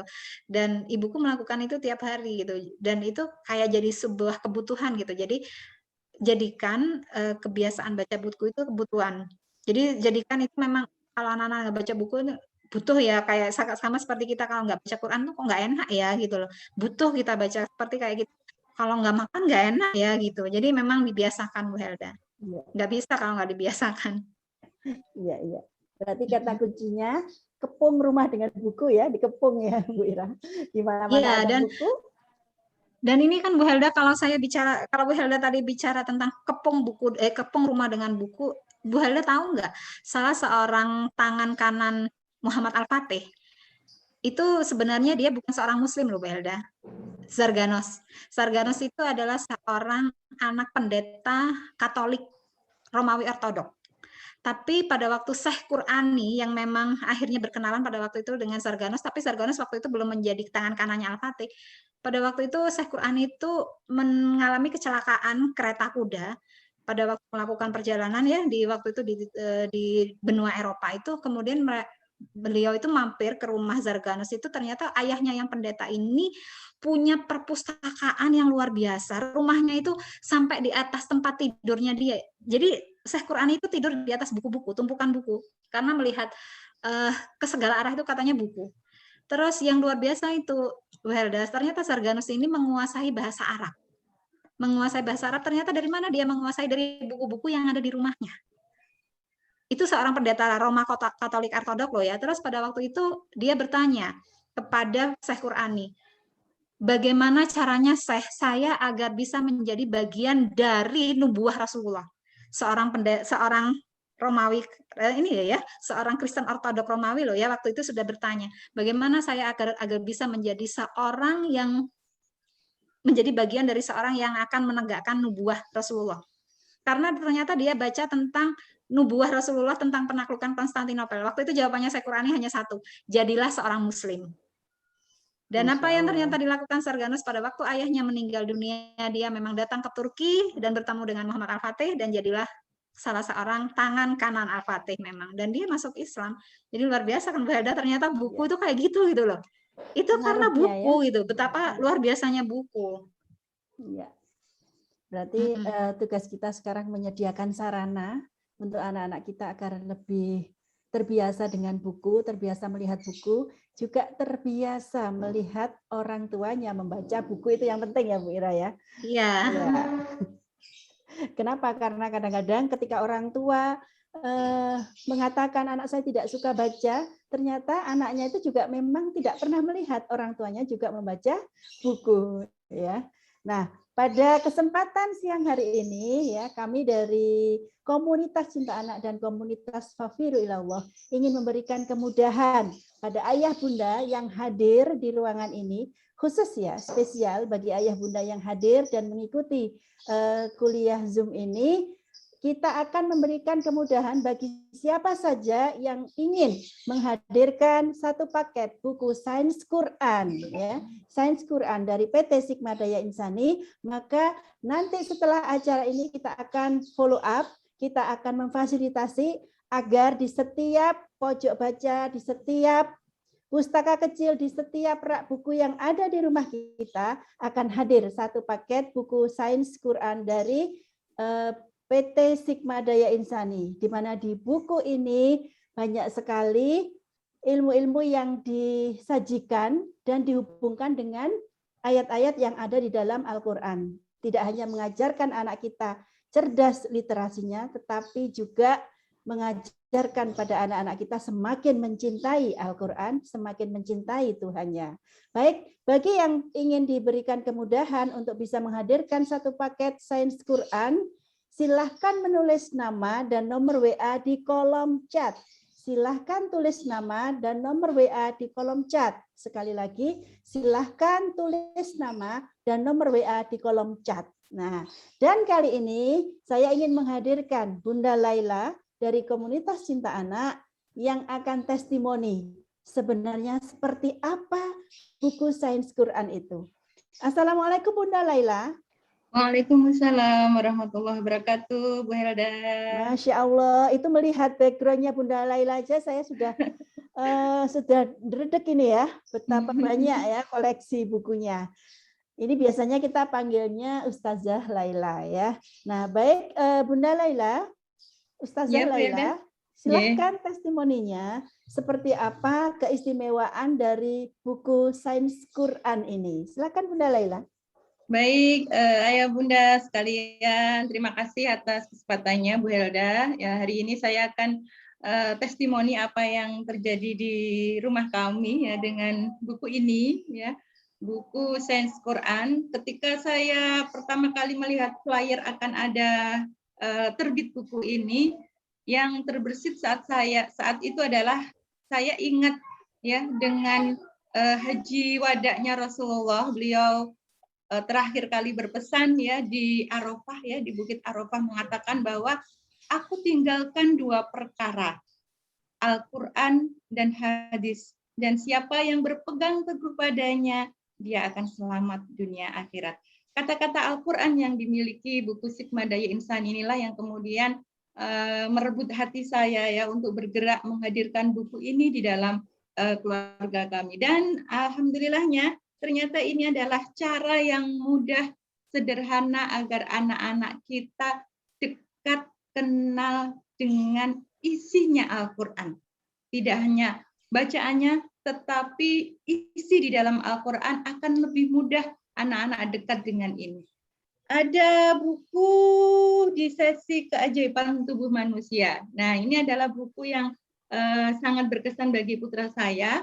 Saat itu putra saya yang ketiga jatuh karena main bola dan kakinya cukup lumayan parah ya, sakit ya, berdarah, dan saat itulah harus kita rawat, kita kasih Hansaplast ya. Dan di situ ternyata buku ini sangat dekat dan mendekatkan. Kenapa? karena isinya adalah sesuatu yang terkait dengan kehidupan kita.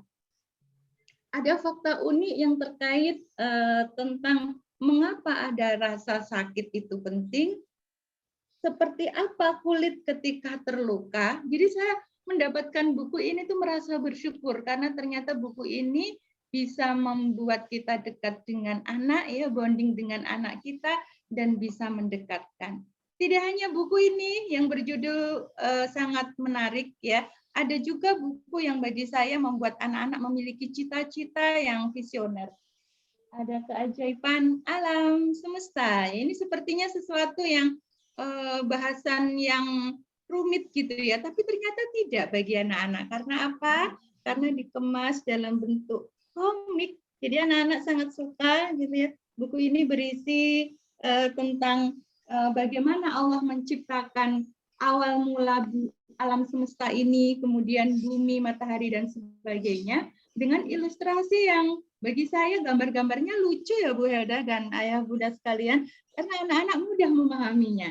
Anak-anak suka dan paham, oh ternyata ada teori Big Bang, dan itu ya sama persis dengan ada apa yang ada di dalam surat Al-Anbiya, wa innala musiun, dan Allah lah yang memuaikannya. Itu ternyata terjadi ledakan besar berupa Big Bang yang dijelaskan di buku ini. Jadi saya merasa bersyukur, ya, inilah cara kita mendekatkan anak-anak kita mengenal Allah lewat Al-Quran, ya, lewat sains Quran, ya, dengan cara menghadirkan buku ini. Jadi sangat-sangat membantu orang tua, ya, bagi ayah bunda. Buku ini sangat recommended karena kita sangat terbantu untuk anak-anak mudah memahami hal-hal yang terkait dengan yang ada di sekitarnya. Ada lagi satu judul buku yang terkait dengan turunnya hujan.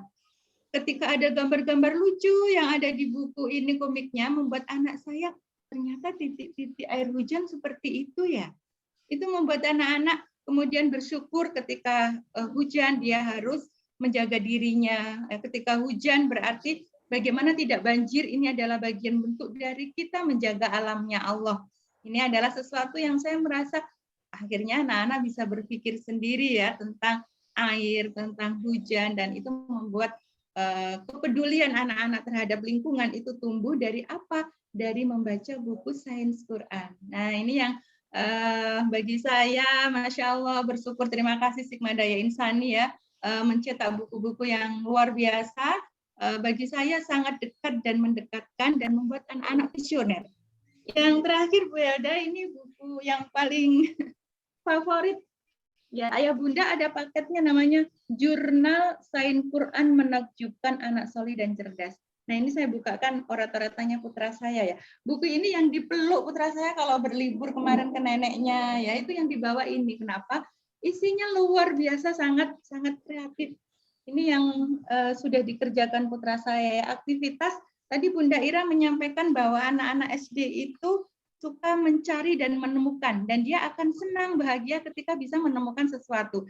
Dan di sini ya, buku jurnal ini adalah buku agar anak-anak mengisi waktunya saat boring ya dengan Zoom dan sebagainya, diambillah buku jurnal ini, dipilih yang sesuai dengan kesukaannya. Ada aktivitas seperti mencari kata gitu ya, teka-teki kata gitu ya, kemudian mengamati apa yang ada di lingkungannya, kemudian untuk diisi ya terhadap suara-suara yang ada di sekitarnya. Ini adalah sesuatu yang sangat menyenangkan bagi anak-anak kita, dan apalagi masa pandemi ini ya, kita bingung ya anak-anak mau ngapain gitu ya. Ayah Bunda, buku jurnal inilah yang recommended membersamai putra-putri kita ya, menjadi selingan ketika dia sudah mulai bosen mau keluar rumah kok gimana gitu ya, nggak ada anak-anak yang keluar rumah gitu ya, maka ini adalah salah satu solusi jurnal yang banyak sekali aktivitasnya membuat anak-anak berpikir kritis ya, dan yang penting anak-anak senang gitu ya, bahagia dengan mengerjakan sesuatu kemudian dia bisa menemukannya. Ini yang terjadi di keluarga kami, Bu Elda. Ayah Bunda semoga dimudahkan menghadirkan buku yang keren ini. Masya Allah, inspiratif sekali Bunda Laila ya. Luar biasa, mudah-mudahan seluruh ayah bunda yang hadir di siang hari ini nanti dimudahkan untuk bisa menghadirkan satu paket buku Sains Quran dari PT Sigma Daya Insani. Dan bagi yang ingin mendapatkan kemudahan, silahkan sekali lagi menulis nama, kemudian nomor WA-nya, karena nanti setelah acara akan kami hubungi, akan kami follow up untuk kita berikan sistem yang sangat memudahkan sehingga satu paket buku Sains Quran bisa hadir di rumah kita. Baik, menuju ke pertanyaan berikutnya dari Bunda Ari Fauzia. Dari Bunda Ari Fauzia ini pertanyaannya berkaitan dengan gadget ya. Sekarang ini bersaing dengan gadget Bu Ira, bagaimana membuat anak tertarik lagi dengan buku? Silakan Bu Ira. Terima kasih pertanyaannya. Kenapa sih anak-anak tertarik gadget ya? Itu kan sebuah fenomena yang memang tidak bisa kita pungkiri. Karena pada waktu anak-anak melihat gadget, maka mereka itu bisa mendapatkan warna yang cantik, kemudian ada suara, kemudian ada gerak, kemudian pada waktu anak-anak itu dengan gadget, mereka itu mendapatkan apresiasi. Makanya saya bilang kadang kala kita itu sebagai orang tua kalah sama gadget pada waktu kita ngomong anak gitu. Pada waktu anak-anak bermain dan belajar dengan gadget, mereka itu pada saat kalah itu gadget itu selalu memberikan apresiasinya. Jadi apa yang dikatakan gadget pada waktu anak-anak main game dan kemudian kalah, gadget itu akan mengatakan coba lagi, jangan menyerah gitu kan. Tapi kalau misalnya orang tua anak-anak salah, orang tua itu suka kasih gitu ya, wah sudah dikasih tahu nggak ngerti-ngerti gitu ya, kadang-kadang gitu cubit dikit gitu ya, kok nggak tahu nggak ngerti-ngerti ya, padahal anak-anak kadang misalnya nilainya jelek atau mereka nggak bisa melakukan sesuatu itu bukan berarti mereka itu nggak bisa, tapi mungkin karena pada waktu itu mereka belum paham, mereka belum selesai untuk mencerna apa yang dimaksud dari soal-soal atau pertanyaan atau tugas yang diberikan. Nah, kalau gadget pintar, mereka itu pada waktu mereka salah, mereka kalah, mereka cuma bilang, coba lagi, jangan menyerah gitu. Harusnya kita belajar dari gadget itu terkait hal itu. Tapi kalau orang tua kan enggak ya, anaknya salah, gitu kan ya. Nah, ini jadi masalah gitu kan. Nah, gadget juga begini, kalau misalnya kita berhasil ya, anak-anak pada waktu main game itu berhasil, mereka itu kasih apresiasi dengan bintang-bintang, kasih jempol yang banyak gitu.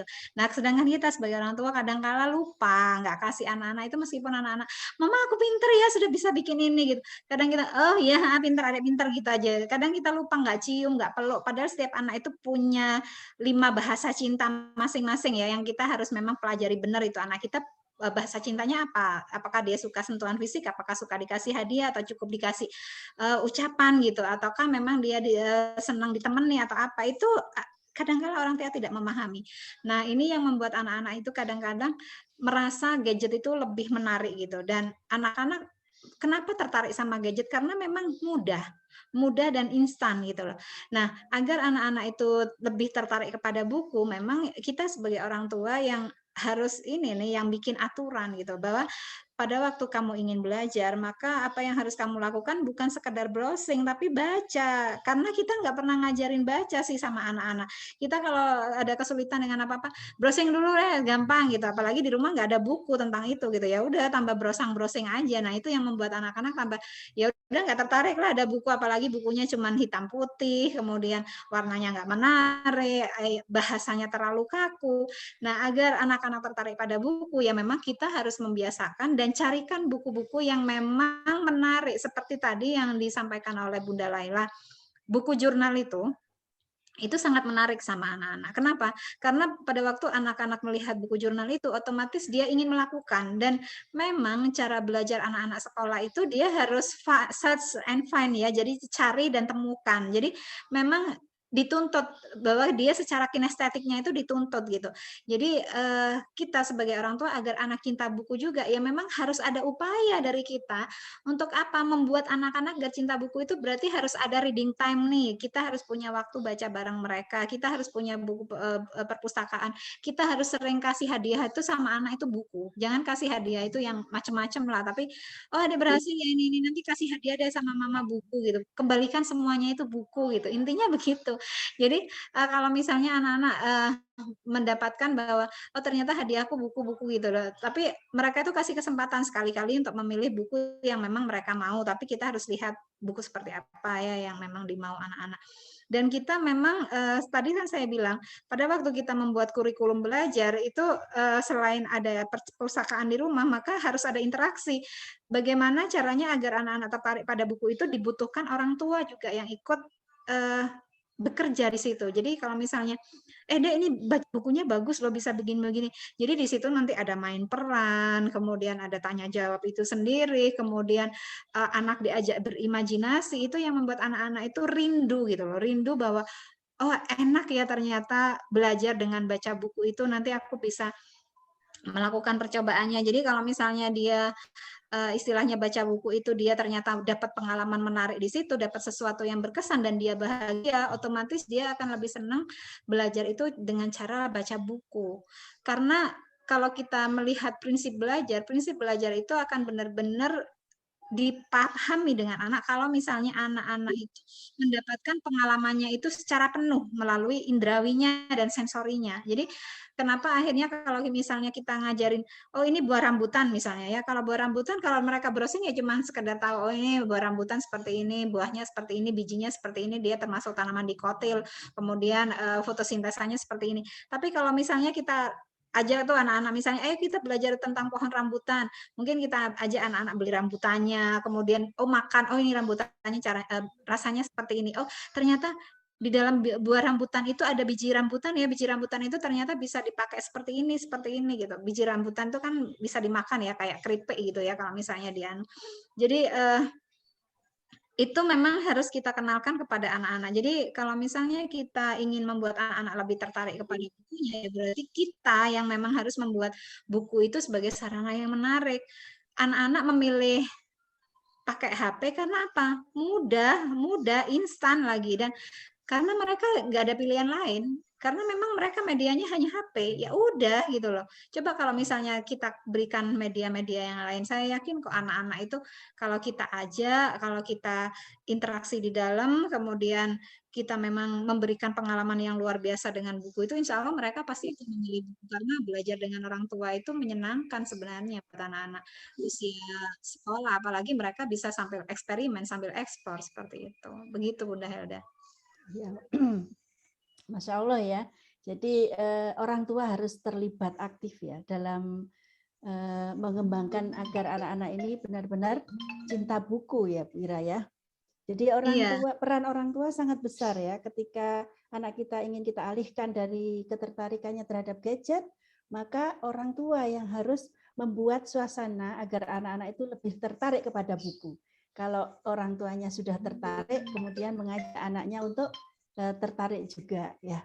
Nah, kembali lagi kepada buku yang menarik tadi ya tentang Sains Quran. Kabarnya buku ini juga ada bonus-bonus yang menarik juga ya Bu Ira.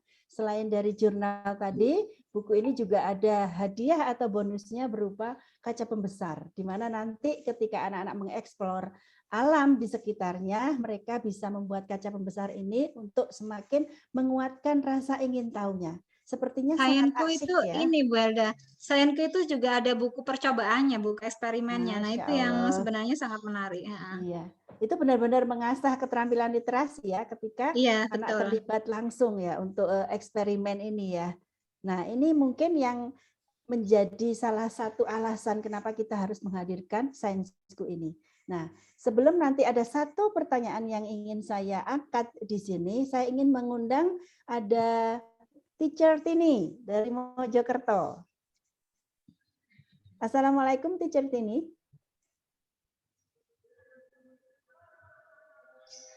Assalamualaikum Teacher Tini.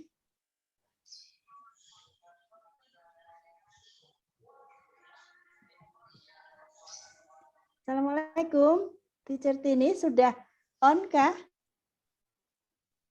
Atau nggak bisa membuka ininya, membuka audionya barangkali?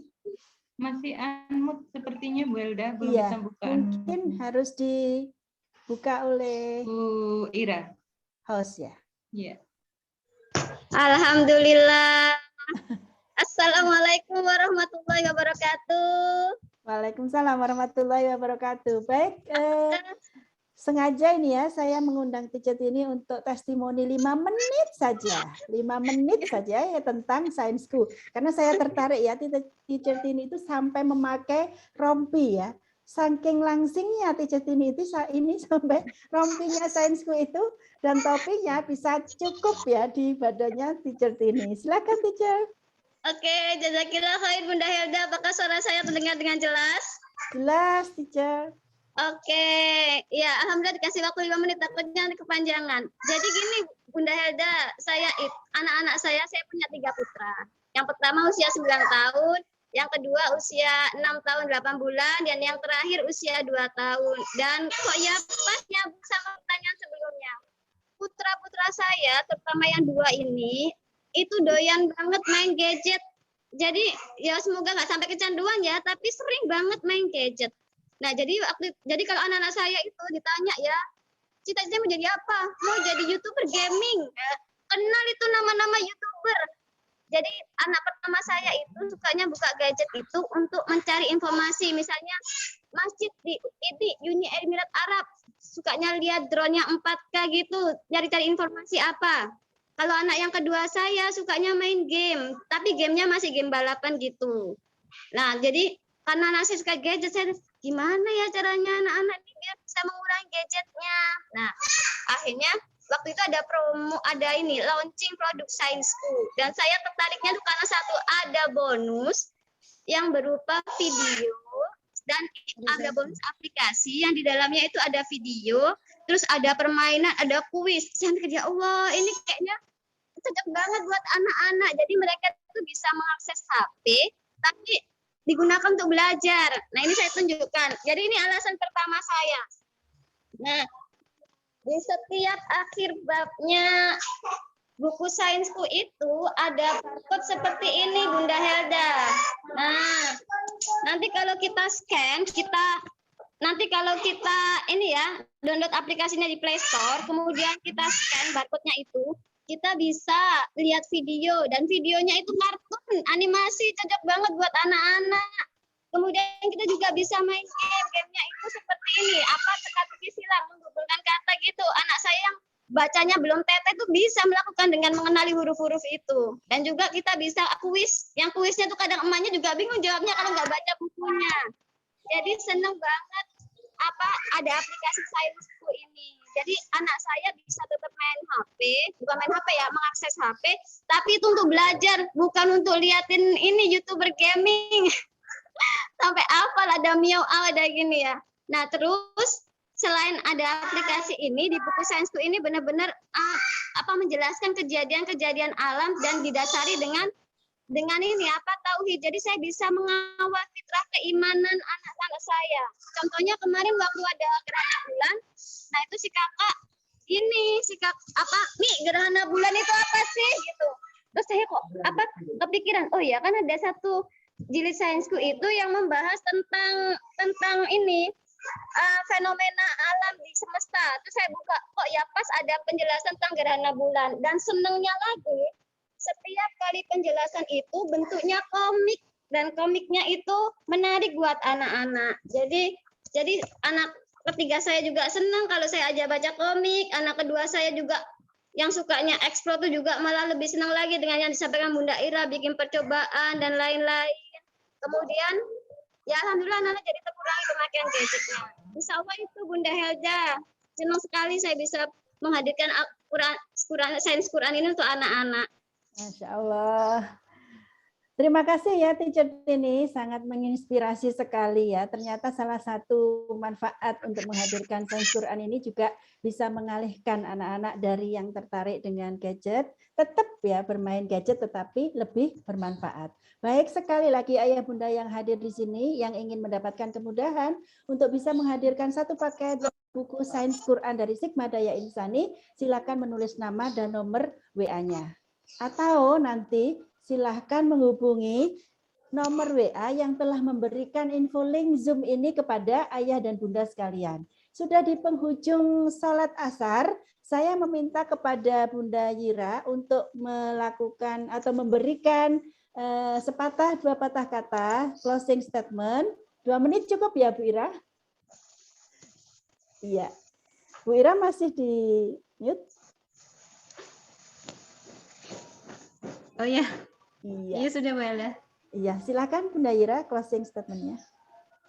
Ini ya, jadi seperti yang saya sampaikan lebih dahulu tadi ya, bahwa saat ini memang dengan banyaknya informasi yang memang banyak terjadi di luar, kita sebagai individu yang hidup di era digital memang harus mampu menyaring dan menginterpretasikan apa saja yang kita terima agar nantinya informasi-informasi dan pengetahuan yang kita terima itu kita bisa manfaatkan sebagai problem solving atas permasalahan-permasalahan yang terjadi di negeri kita maupun di diri kita sendiri.